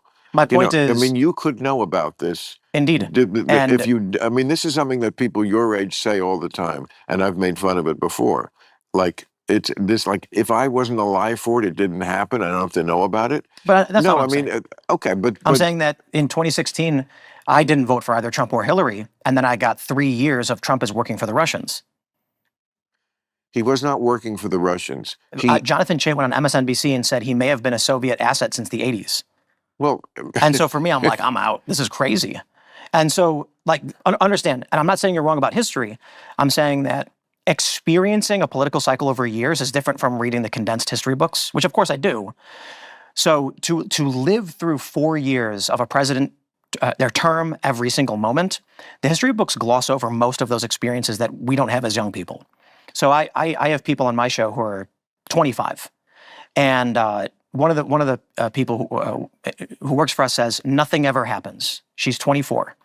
And this is like a Gen Z thing. Nothing ever happens. And I said, are you kidding? The past 10 years have been nothing but happenings. Yeah. Here's the issue. When she was 14, she wasn't paying attention to politics. When she was around 20 years old and started, this was the natural state of politics in her experience. So this is basic. This is normal. And for me, it's crazy. And I think for you, it's crazy. But they grew up in this and they've normalized it. So my view is this. Not to say that you're wrong, obviously. My point is, when I watched the Democrats accuse Trump and Manafort and Carter Page and all of these things, especially when they fabricated evidence against Carter Page, I'm just like, wow, I can't believe the Democrats are going to this length to deny an election. You're watching a little too much Fox News or somebody who's slanting this a certain way. I mean, Paul Manafort was sharing polling information with a GRU agent. And do you know how they found out about that? How did they find out about that? Ukrainian government officials shared it with the Democratic Party. So? Politico reported that. So you have this Ukrainian interference in our election as reported by Politico. And I look at that and I go, wow, the Ukrainian government sent incriminating evidence to the Democrats? Crazy story. Then they claimed But it was true. And, indeed. And the issue is, why wasn't that a scandal? That the Ukrainians were interfering in the election? Let's not get, because this is a friendly thing, let's not get into the weeds on like the Russia thing. First of all, it's like 5 years old, so people are bored Agreed. with it. Okay, but I'll just say this in general. Um, it'd be hard to argue with it, I think, but I'll just say it, and maybe we can just move on. Whatever it was, I don't think Trump was a Russian asset. Uh, the Don Jr. at one point said, or maybe it was Eric, we do get a lion's share of our to the company from the Russians. So there was obviously a lot of involvement with the Russians. Um, Trump was asked at his first press conference, and he said, I have no dealings with the Russians. It's a total, complete lie. They had nothing. That's not illegal. It's not, Yeah. but it just looks suspicious to say I don't know anything about the Russia. I have no idea. And then like I don't know anybody who's talking to the Russians. Everybody in the administration, Michael Flynn was prosecuted for it. Was talking to the Russians. He said on TV, Russia, if you're listening, I want your help with something. Okay, whether you think that's good or bad, it was completely unprecedented. So, like the idea that he should not have been investigated for there's a lot of smoke here with Trump and Russia. To me, okay, I'm sure they overdid it as everybody overdoes everything. But there was a lot of smoke, enough to investigate, and what he was asking another country to do in our elections publicly was unprecedented. We always had one rule in this country: we're going to go against each other. Yes, Republican, Democrat, we'll do whatever it takes, but we don't bring in ringers from outside. Ukraine. What they brought that in the same election? I forgot. Yeah, I forgot the name of the woman. This is on Politico. You can just read their story. It was I can't remember the guy's name who reported it. No, it's possible that again, there's always some version of it on the other side. It's just not as egregious, I think. You know, they're accusing me of working for the Russians now, and this is, or they tried, and so here's the story. I get contacted by a conservative personality. I've got 3 shows that I host, several that I have staff that host. One of them is called The Culture War. Right. We produced it for 2 years, Friday mornings, similar to this, sometimes debates. And I was reached out by like 3 different companies who said, we want to license something you're doing. And I said, we do our own internal ad sales. We don't need a license. Some offers were made. Some of them were really good. And I said, I'm not really interested because the ad sales I can generate exceed your licensing. So I get reached out by this company in Tennessee from a well-known, prominent conservative personality who works for one of the big companies and said, we've secured an investor. We want to license the show. We negotiated terms, lawyer negotiated terms, market rate, non-exclusive license for distribution. They could sell the ads on the show. I get the money, the licensing fee, which basically, I can choose to grow the show for 2 years or just license it now and take the money. You sound like you're a naturally savvy businessman. Maybe. Well, this didn't work out too well for me because what happened was at the end of last year, the DOJ indicted some random, I say random because they're not personalities, some Russians who were apparently in some Eastern European country, claiming that they were funneling money illicitly into this conservative company in Nashville to then promote Russian propaganda or something. The narrative now is Tim Pool was prosecuted for working for the Russians. The real story is the DOJ launched an indictment and dropped it almost immediately with no evidence, accusing a conservative personality of illicitly taking money from the Russians without evidence, destroyed the company, destroyed their lives, and then impugned the honor of anybody who had done any license agreements with a Nashville-based company. Well, you really hit people's nerves. But I didn't do anything. I tell you what I'm not going to do is show up unannounced at your door in the middle of the night. Hey, Tip, it'll be like Sonny on the Causeway, It'll be the end of Bonnie and Clyde. I'll just be like riddled with, boy. It's a crazy story. You got to take it as kind of a compliment.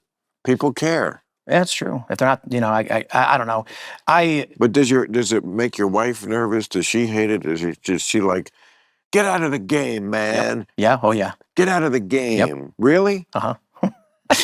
And what do you say when she says, get out of the game? Yes. You do? You're going to get out of the game? So. No. Yeah. Last October. Wow. Scoop. I basically was just fed up. With the game? With politics. Oh, the game? Absolutely. And I said, before I started doing my nightly show, I work 16 hours a day I plus. was gonna say you got so much going on. Maybe just cut back. I'm Less an hours, addict. more guns. Maybe. Here's the problem. And I know that you can relate to this. I've got employees. I got staff. Do you know you can have a harpoon legally in some states in this country? I like that. In case you're attacked by a whale. But if I stop, then I got to fire everybody. Well, I mean, that's a noble thing, and I've heard it before from people, and I always think it's bullshit. It's like you're hiding behind that. You really want to keep working because you know why? Like you achieved a big thing. You're a big success. No one saw it coming, including you, right? I'm really Did you arrogant. did you think you were going to be this when you were 15? In some form, yeah. Oh, really? Okay. Yeah, I'm a cocky good. piece of shit. But doing this exact thing Uh, or close to it? Close to it. Yeah, I'm the same way. Yeah. I knew I was going to be a comedian when I was before I was 10. Yeah. And then I imagined. I mean, in my day, it was Johnny Carson, so I imagined being that. But it morphed into more. No, I think a political talk show, but also a gregarious, charming host would be, a great combination. I think I think people who claim otherwise are lying. Not always. But come on, you didn't try your hardest and grind your fingers to the bone to get here thinking you weren't going to do it, Oh, exactly. You But did it I'm every day. saying, like, I'm sure you're doing this and to keep your staff employed, but really you want to do it because, and why wouldn't you? You're 39. If you quit now, man, first of all, you're going to regret it because, once you quit, can you get it back? Yeah. But audiences move on quickly. Yep. Quickly. They do now too. No, I'm saying they always have. Yeah. Like when you go, you think you're so indispensable, and this is anybody, and you're not because there's always people wanting to take your place. I mean, and it happens no matter what. You could be at the top of the heap. You'll be. Just me sitting here right now, with you, you have like, I would say that real time. From my circle, I don't know, but I feel like it's the most consequential political show. I appreciate that because it is, even though the problem is that the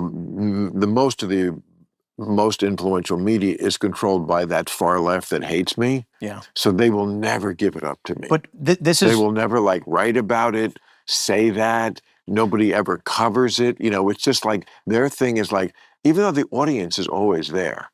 And almost always in much bigger numbers than the things they do cover. One of the biggest videos we have, I think, is us talking about what you said. But here's it's. I said that it means so much to me because it's not always good things we're saying. Yeah, but at least you're watching, right? And you're allowed to be wrong. Yeah, I say similarly, but my point is like there are people that I bring on my show who are like in their 20s. I'm like, man, I've been watching you for years. Yeah. And I'm like, one day you will be sitting where I am and I'll be retired. Yeah. And that's the way life goes. I mean, I don't even care if everybody agrees all the time. It's just that it's about, and I think you would say the same for your show, it's about taking you seriously. It's about having the credibility to have them listen to whatever you're saying. And then you can say your thing.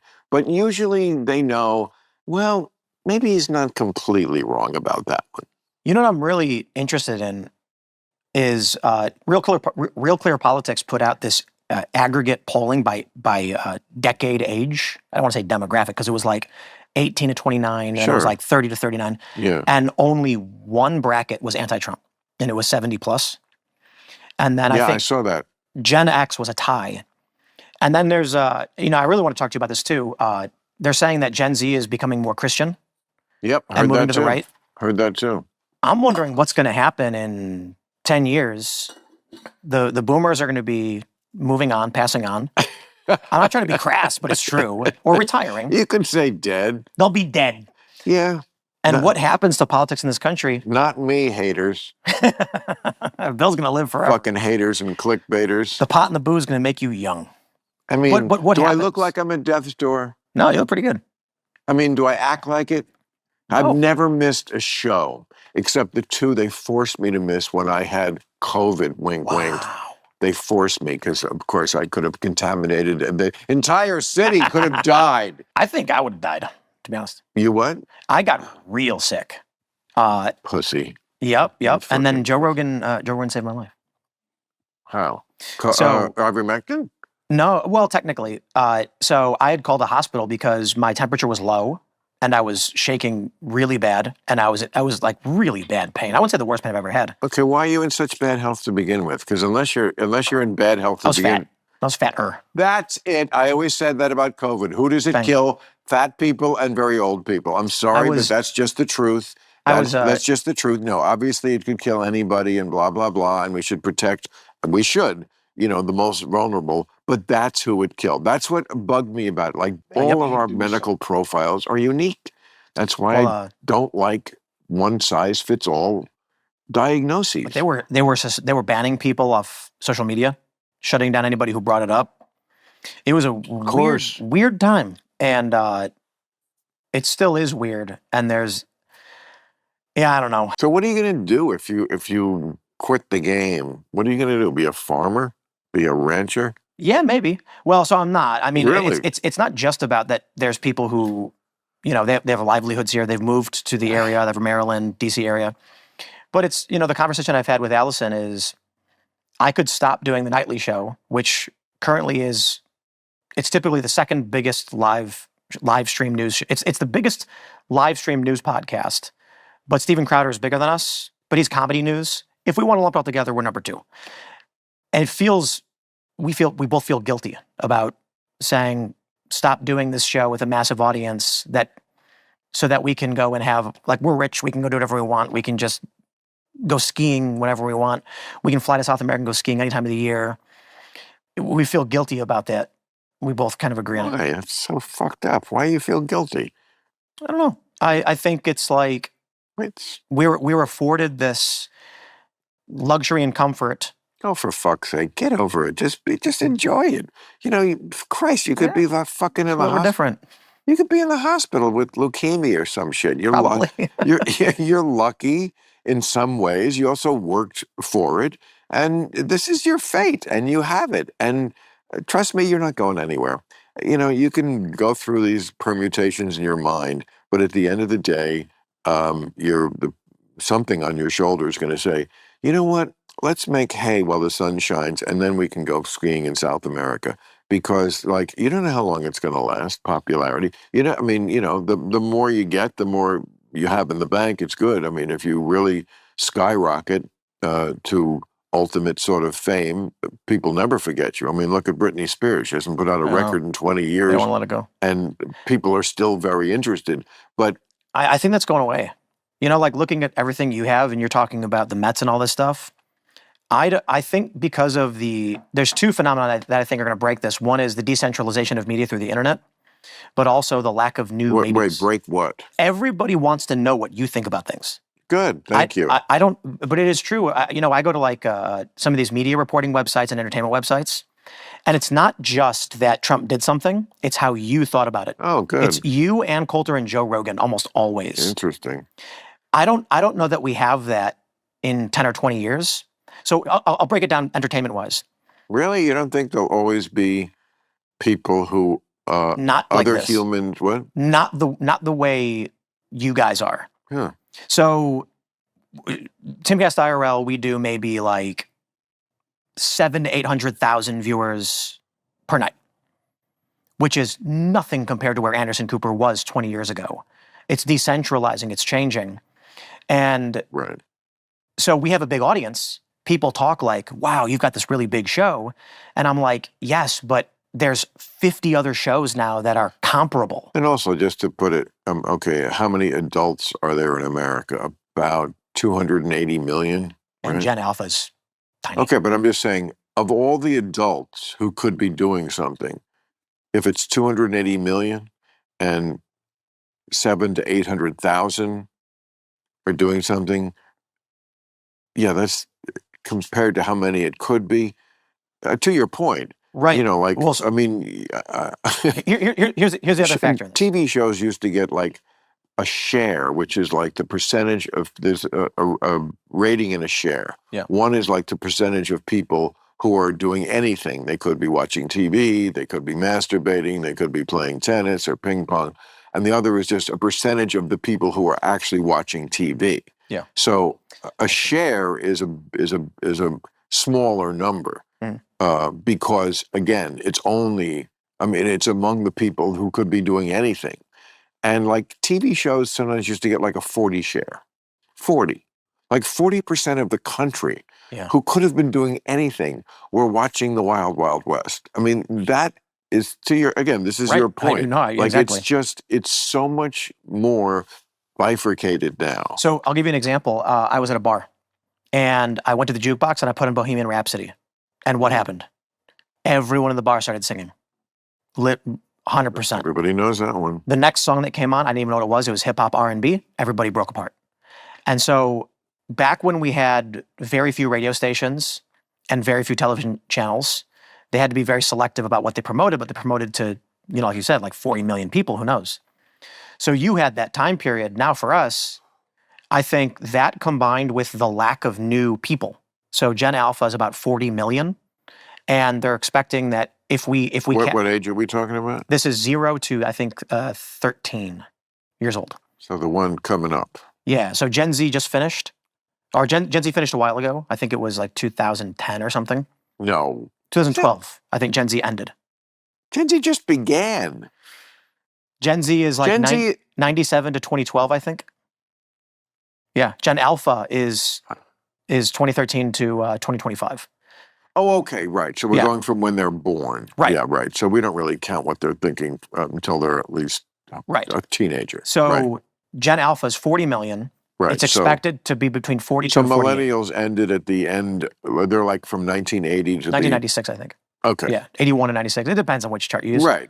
But there were 80 million millennials, and there were, actually, no, I'm sorry. And that's you. Yeah, 72 million millennials right now, 69 million Gen Z, 40 million Gen Alpha. So talking about share, if in 20 years we're looking at Gen Alpha and Gen Z, the dominant generations, there's substantially less of them to buy products, to buy tickets, to know who you are. And there's an increasing competition from decentralization of media. So I don't know how we end up with another Ann Coulter, Bill Maher, Joe Rogan personality, and like the Bohemian Rhapsody song. If I go to anybody in my town where I grew up with, they all watched your show. It's liberal Chicago, and everybody would put on Real Time, and Jon Stewart and things like that. If I asked anybody who was on a Daily Show right now, they'd say, I don't know, Jon Stewart. I'd be like, one night a week, I think. And who are the other people? No idea. I think Jordan Klepper is one of them. Don't know the rest. To be fair, they have more than one host now, but I think everybody is choosing media that represents them, like you brought up earlier, and it's easier than ever to get into. Then there's going to be less people. You're talking about, owning a piece of the Mets, and I'm like, I might have a big show, but I don't think I'll ever be able to afford owning a piece of the Mets or anything like that. Well, I doubt if they're going to sell it again. I mean, it was a rare thing. It doesn't happen often in sports when a team sells a chunk of themselves. The Mets were in very bad shape in 2010, and they sold 40% of the team to a select group of investors. That doesn't happen. Billionaires sell the whole thing to each other.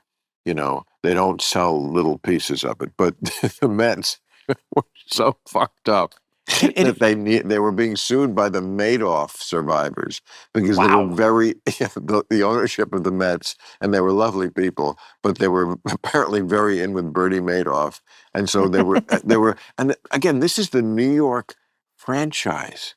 New York. This is baseball. There's nothing more Americana than that in New York, and yet they could not attract investors.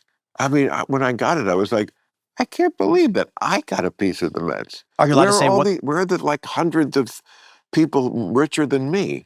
What are you allowed to say? Like, what was the value that they had put on the Mets? Not what you. Absolutely, it was so undervalued. At the time, it was $750 million.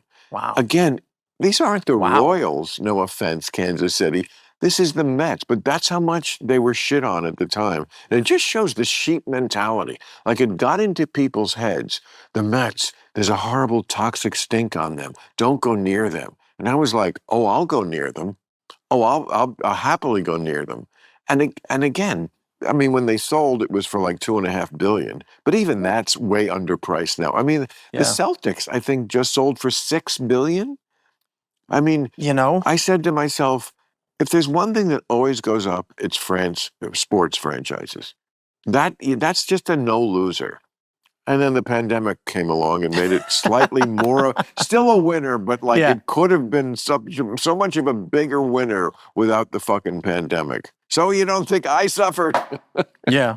Well, we both suffered from the pandemic. You almost died. I lost money. I don't know. I mean, I was sick, but with the age thing too. So I'm a skateboarder. I've been skateboarding my whole life. I know you are. Yeah, it was Tony Hawk's fault. He landed at 900, and then every millennial had to get a skateboard. Yeah. Now there's no skateboarders anymore. Why? No kids. Skateboarding. What? There's not enough.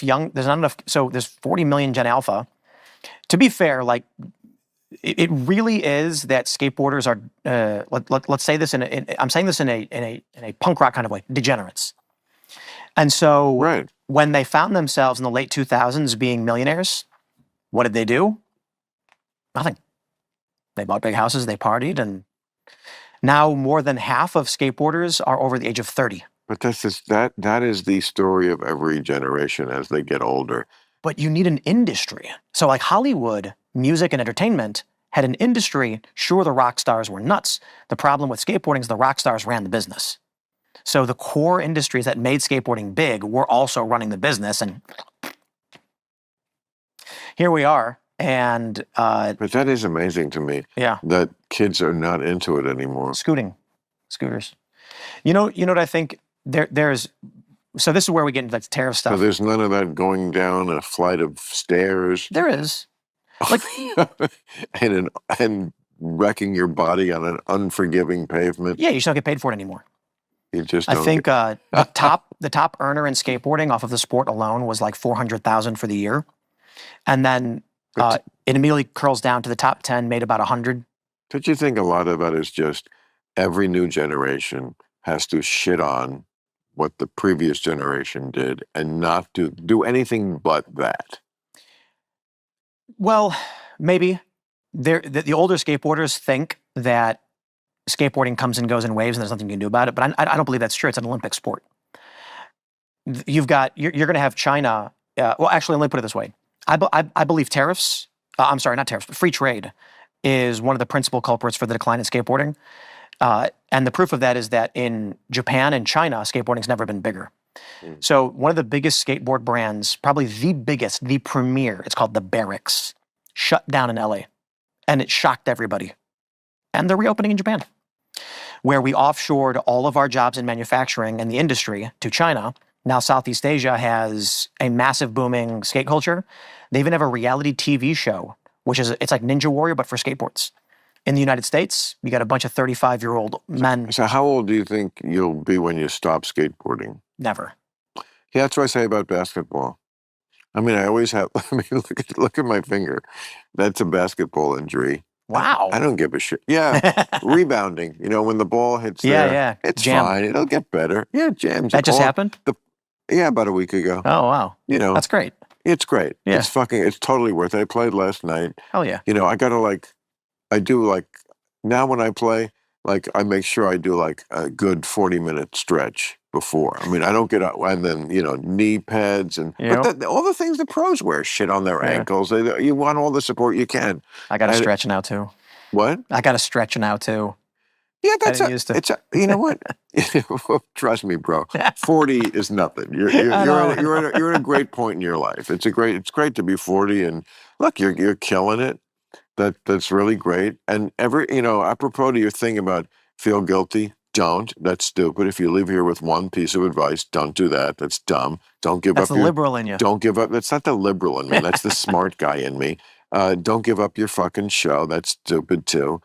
Keep doing, some point they might put you out to pasture. Yeah. Don't put yourself out to pasture. I can name some people who did that to themselves in this business who were like, oh, I'm going to walk away from this. Yeah, good luck. And nobody ever invites you to walk back. Yeah. When you have it, you have a good piece of real estate, just take it.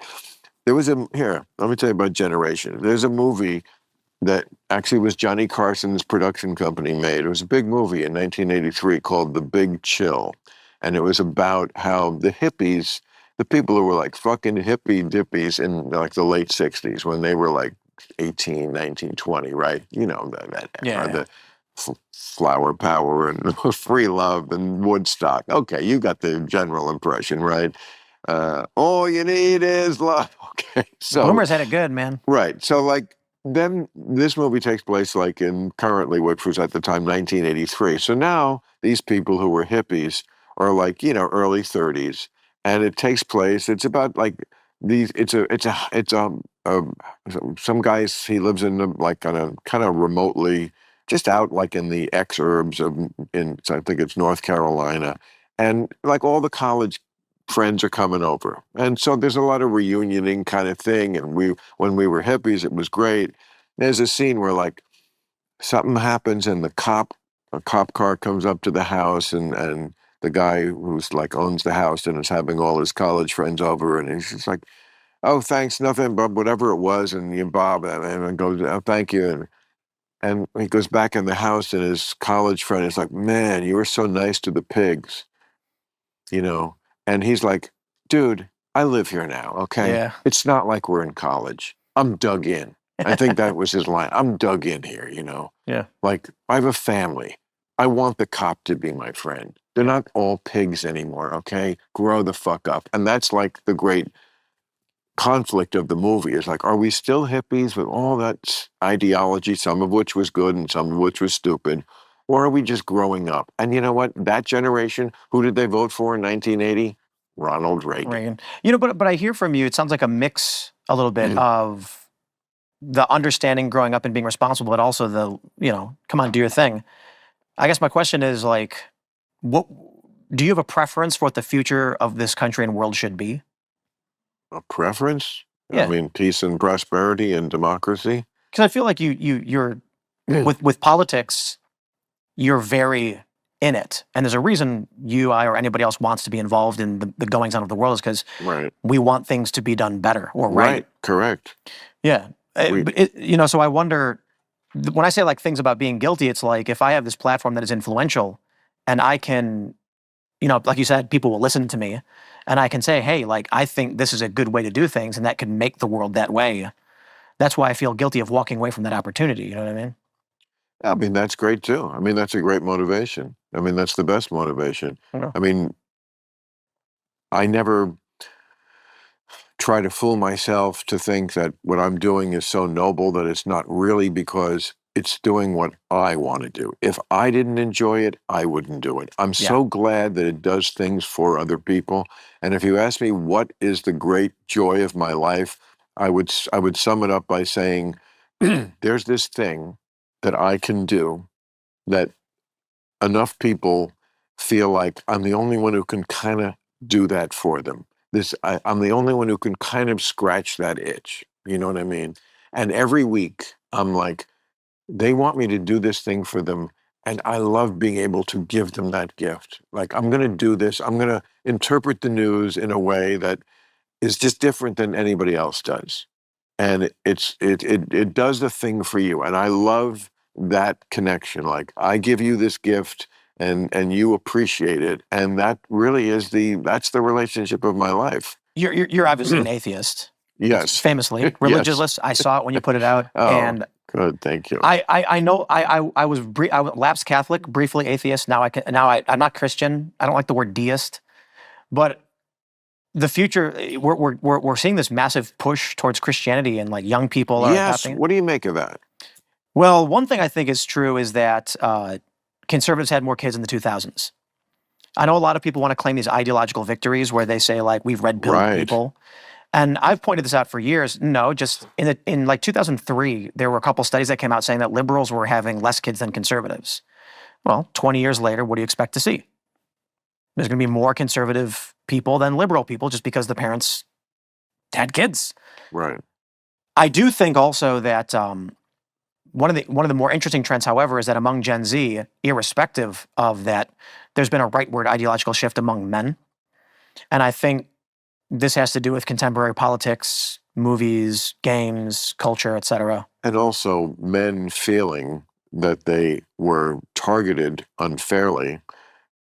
There is a lot of toxicity in being maleness. Some of that we can't control. Some of that is just how we're born. We were drawn that way. You know, boys are going to be more rambunctious in school. They're going to be harder to discipline. Yeah. They're going to have more excess energy. And we kind of we went like we do with everything, went overboard and made it seem sometimes like maleness itself was on trial. It's like a race to the bottom. So it's not what?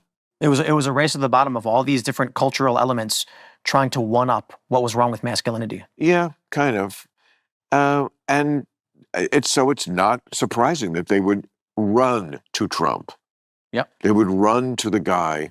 I mean, it's kind of like, why do cops vote for Trump? Well, the guy who's like out there saying they're not the enemy, and they're not. I mean, there are things that obviously should be criticized about the police too, which Trump would never do, because he's always all in on one way. But I can totally understand if you're a cop, you feel very misunderstood, and you are, and you understand that you do something that the society needs, and they don't seem very grateful about it. Oh yeah. And yeah, and so it's kind of similar to that. People, man, there's one prominent cop. I think this is Donut Operator. I could be wrong, so forgive me if I'm getting the guy wrong. But he was a cop, and I could be getting the guy wrong. But the thing that these cops deal with that people don't understand is they see these negative stories in the press all the time. And yeah, when there's a bad cop doing a bad thing, let's lock him up, let's put him in jail. But my dad was a firefighter, and he told me when I was younger, he's like, never be a cop, because the things these guys deal with, Yeah. one day, like you're getting a phone call about a domestic violence incident. You show up and some guy screaming in your face, spitting on you, swinging at you. And then you go and see a mother holding her dead son who got hit by a car in one day. And then these people are they deal with this stuff all the time. Yeah. And then what happens is they go to a store where there's some minor altercation and they're not having it. And these cops are assholes, man. And it's like, that man just watched a child die and the mother scream. And now you're bothering him over some like petty BS at a supermarket. Right. So it is pretty brutal. But then I do think, I say this somewhat facetiously, ban the internet, get rid of social media, because it puts people in these bubbles where they only see the bad thing. And I think it's making people go crazy. So we're talking about the younger generation, right? Here's one really interesting phenomenon in the political polarization. In the end of the 2000s on Facebook, the top content was police brutality. And there was one website that was one of the top global websites that only made articles about police brutality. Why? Hit all the algorithmic points. Shock content, justice, anger. And so imagine you're 10 years old in 2010, and you go on to Facebook. Maybe you're not supposed to, but you do. What do you find? BuzzFeed, Huffington Post, Mike.com, and they're blasting you with nothing but black man killed, unarmed black man killed. The reason they were doing this was Facebook found that after around 300 friends or likes, the chronological feed becomes incomprehensible. And they wanted to make sure that people stayed on the page longer. So they created the algorithm. That's why if you post, I'm getting married or having a baby, you will appear on the top of everyone's feeds. It's true. Yeah, it works. Yeah. At the time, they didn't do this intentionally, but they created an algorithm that if it got shared more, it got promoted more. And so what happened was, first that these websites like Huffington Post found that an article that said something like racist thing happens would get more shares. So they made more of it. Eventually, a great example is Mike.com, M-I-C. It started as a Ron Paul libertarian freedom website. It was trending on the internet in 2008. And then it turned into social justice, intersectional feminism, and police brutality, because that was generating most of the shares on Facebook. So these younger kids who are 10 or whatever are inundated with nothing but this. What happens? There's this famous video where a guy goes to Venice Beach and he asks people, how many unarmed black men do you think were killed by police last year? And they say 1,000, 10,000. Yeah. It was 9. I know. And it's because the media, or I should say social media, was propping up select stories over and over and over again. And where it gets crazy is even the same story every week. But let's look at what's behind that. What's behind that? What it is white guilt. There's a certain segment of the left Yeah. that feels very bad about the horrible racist history of our country, which they themselves probably participated not at all in. Yeah. And they are just constantly doing things that they think are for someone else, but I think are for themselves. I completely agree. Yeah. I mean, Yeah. it's a lot of self-flagellating themselves about the racial issue, which of course the history is appalling, and the present has problems too, racially in this country. But they make it worse. Let's put it just in general. I agree. They make it worse, and it's really about how it's not about actually making any black lives better. Actually, that doesn't really happen from all their hyperventilating. It makes them feel a certain way. It makes them that's what people have to realize about that. Have you followed any of the Chicago stuff with Mayor? Brandon Justice? You want to know what's really fascinating about that? He's worse than the last one. Oh, he's terrible. But you know how he won? White guilt. Yes. Yes. I understand. But wait. It's good. So I actually took the electoral map of vote breakdown by neighborhood, overlaid it with the racial breakdown per neighborhood, and what do we find? Every black neighborhood, their top 3 candidates were black. Even people who weren't frontrunners or polling anywhere near didn't matter. The black neighborhoods did not vote for any white guy or Latinos. The Latino neighborhood, guess what? Latino guys. The white neighborhoods, white guys. Except for one, the college liberal area of Loyola. Sure. They voted for Johnson. Yeah. And so even though Johnson wasn't the election, that tipped it. Yeah. And so people thought there was this white dude that all of the suburbanites were going to vote for. Not the suburbanites, but it's Chicago, so it's not suburban. But like the outskirts in the Northwest. And he did really well. But when Loyola college liberals was the one area where it was predominantly white that voted for the black candidate, put it over the edge, and this is what you get. Yeah, now they're all mad. The living here in California, trust me, the concept of liberal in theory. This is something I say very often. People who are liberals in theory, and then you see how they live, like terrible to the household help. Yeah. Like consider their assistants, because everyone out here has to have an assistant. They can't do anything for themselves. I mean, I do too, but I never call my assistant on the weekend or after hours. Most people here consider their assistant a 24/7 slave. This is what I mean about liberal in theory. Yeah, in theory, you're a liberal, but like, how do you actually live your life? And of course, like very privilegey, and they absolutely hate privilege. But their whole life is sustained by the privilege of not having to be practical or knowledgeable about a lot of things which they pontificate on and act like they're knowledgeable about.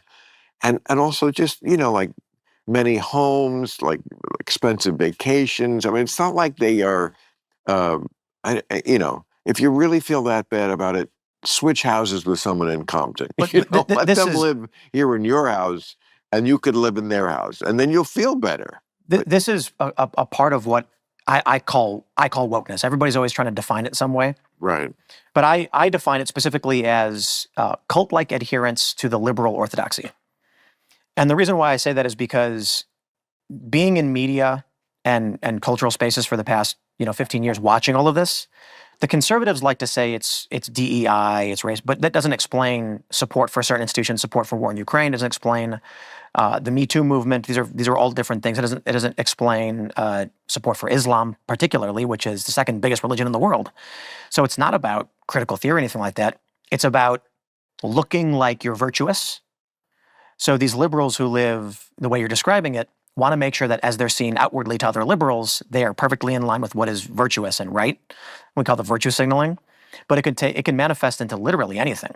Like, again, supporting the second largest religion in the world while claiming that they're oppressed, but massive. Well, I mean, there's so much to get into here. One is the word liberal very fraught for me because I still think I'm a liberal. I think woke is a different thing. I agree. Yeah. I mean, but your example about Islam is completely right, and it's one of the main reasons why the far left started to really hate me is because I call out Islam as what it is, extremely illiberal. That's what's so ironic about liberals being so supportive of Hamas is because you're liberals, and these are the people. I'm sorry, but this ideology, Islam, even in its more benign forms, yes, I agree. The vast majority of Muslims, not terrorists, of course, but Islamists, which is the word we use to describe people who are not terrorists, but kind of agree with the things terrorists are doing Yeah. and are for, that's a much higher number. That's many millions of people.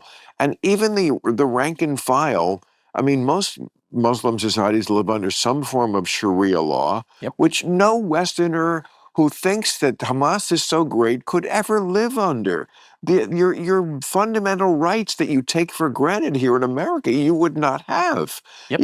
You know, I mean, all the protesters who are protesting in Gaza against Hamas, they've all been killed. Right. They killed protesters.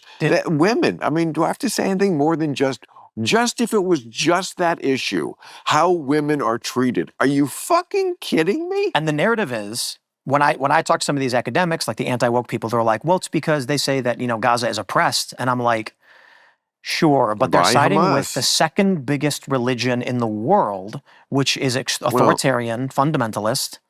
And like, I don't care if you practice whatever religion you want to practice, it's fine. But it's strange to me to claim that Islam is oppressed in any meaningful way. Well, I do care what you practice, and I fully defend to the death your right to practice whatever religion you want. Just don't lie to me and say all religions are alike. All religions are not alike, and what makes them different mostly is how fundamentalist they are. Yeah. Fundamentalist means you actually believe what's in the holy book. I mean, there's the Quran, there's the Bible, and they're both full of nonsense. But we have learned to wink at the Bible in the West, whereas Islam, to a much greater extent, takes it very seriously. I mean, we do not have things like madrasas here, where they send kids to school and they just learn that one book. That they are not studying anything else in a madrasa. That's the meaning of it. Yeah. And of course, they're segregated completely sexually. So, I mean, what's going to be the upshot of that? It's like a Handmaid's Tale, right? It's worse, Yeah. I think. But yeah, and I'm not Christian, and but I have a lot of friends who are, and I don't care. But what are you? You said you were going on this before. You were like, I'm not a deist. I'm not. Well, a that's this, the thing. Like, but you're not an atheist anymore. No, so I'm not what an do atheist. What do you believe I in? don't think God exists, but I don't believe in any scriptures or anything like that. I think man is fallible, and to write down books and then claim it's the word of God is silly. So how long were you an atheist, and what did we do wrong not to keep you? I went to Catholic school, and well, there you go. I went to catechism. Well, I didn't do that. At fifth grade, I left. And so what happened for me in Catholic school was they taught me nothing. They showed me a video of Adam riding a brontosaurus. I'm not joking. I went to the museum in Religulous where they have the exhibit of Jesus on the brontosaurus. Exactly. Yeah. So they told us that the dinosaurs were too big to fit on the ark, and the unicorns were too rambunctious. Not kidding. Showed unicorns were dancing and ran away from the ark. And I'm like, so I remember this. Oh, that's why they didn't survive. That's right. I see. One formative moment was when I asked my fifth grade teacher. Can't argue with logic. Right. So the Big Bang we were learning it, fifth grade science. Really? Good. Yeah. Good for you. At Catholic school. And I asked my teacher, if the universe was in a single point and then expanded outward, is it possible that, I raised my hand and asked this, is it possible that at some point it stops and then comes back in? And she went, I don't know. Moving on. And I was furious. Why? Who does know that? Nobody. It's called the Big Crunch Theory. And it was dismissed 100 years ago. So what pissed me off was, reflecting upon it, I genuinely wanted to know what they were trying to teach. And they couldn't teach me anything. So what did I do? I went home and went on the internet and read to myself. And so immediately I'm like, fake. They don't have no idea what they're talking about. The religion is BS. I'm done. And so it wasn't like I was in fifth grade, I was 9 years old. But this is when I was like probably around 12 or 13 is when I was like, this is stupid. What are they even talking about? And like shellfish you can't eat, but they're eating it. These people don't follow this stuff. Well, But that's scripture. That's not God. And so what happened was I read about negative entropy, and it discusses the trying to simplify as much as I can. Everything tends towards entropy. entropy being randomness. Everything tends toward randomness. To a certain degree, but at some point it will become uniformity in the heat death of the universe. The way it was described to me when I took physics for poets at Cornell University was like if after 6 months you don't reorganize your sock drawer, it's a mess. That's entropy. And that happens in the universe. An egg breaking? Everything happens toward randomness, and it's true. Like you have to, in your own life, you have to constantly be retarding entropy, or else your life is a mess. And some people can live in a mess and clutter, and they like it.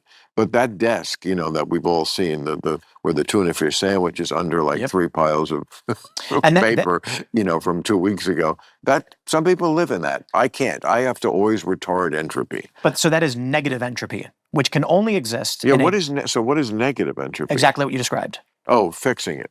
Yeah. But that can only exist within a greater system of entropy. And so I'm reading this, and I started reading about how matter coalesces. Hydrogen becomes helium, it fuses the greater elements and things like that. The elements become compounds, chemical compounds, becomes single cellular life, becomes multicellular organisms. I kind of view it like, on top of that, fire. We know it exists, we can make it. And what is fire? It's the releasing of energy from, carbon and oxygen slammed together, and the energy gets released. And the energy was stored from solar energy, which we view as some type of fire. It's fusion, which we're watching in the sky, but it works similarly, right? And so then my thought was, consciousness exists, at least I can say for myself because I experience it. But if consciousness is a component that exists within the universe mathematically, like in the code of the universe, same as fire, is there probability of a higher form of consciousness? Yes, completely. Just like fire can be a forest fire, can be a star, or even a gigantic supermassive black hole. Consciousness exists in the universe as a component of the universe. Thus, the universe experiences consciousness. So I wonder if God then is not scripture-based, but that there is something beyond our singular consciousness. You get where I'm trying to go with it? I don't know. Maybe it's convoluted. I think it's really deep for a redneck. I really. I'm from Chicago. What can I say? Just fucking with you. Yeah. No, I mean, it's like, I love the way everybody takes their shot at talking themselves into what they just really want to believe. And I don't really want to believe it. I totally respect that. No, I mean, it's a lot easier and probably healthier to have that in your back pocket, to think, oh, and I just don't. But I'm not saying. But I don't know. But I don't say it's not. You know what? That people have this thing that atheists are dogmatic. No, we're just saying we don't know, and quite frankly, we don't really care because we don't think we're ever going to really know or be able to know. So we just kind of put it out of our heads. But we don't think it's obviously the myths that have come down to us from. I agree with that. Yeah. But I'm not trying to say that there's like a being watching over us and dictating. No, of course, it's not. It couldn't. I mean, it's more like the logic that is the universe is the Einsteinian God, they call it.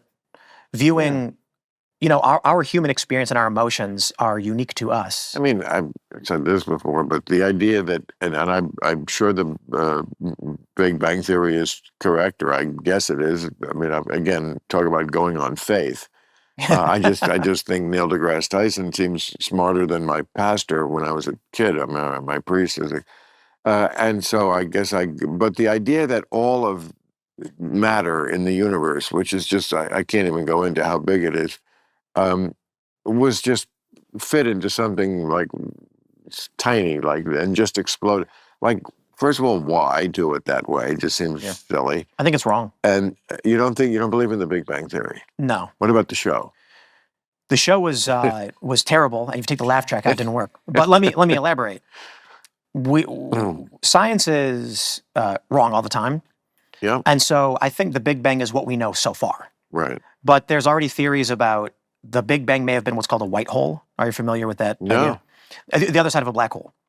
And so string theory, unified M theory, I don't really follow the stuff as much as I was, 20 years ago.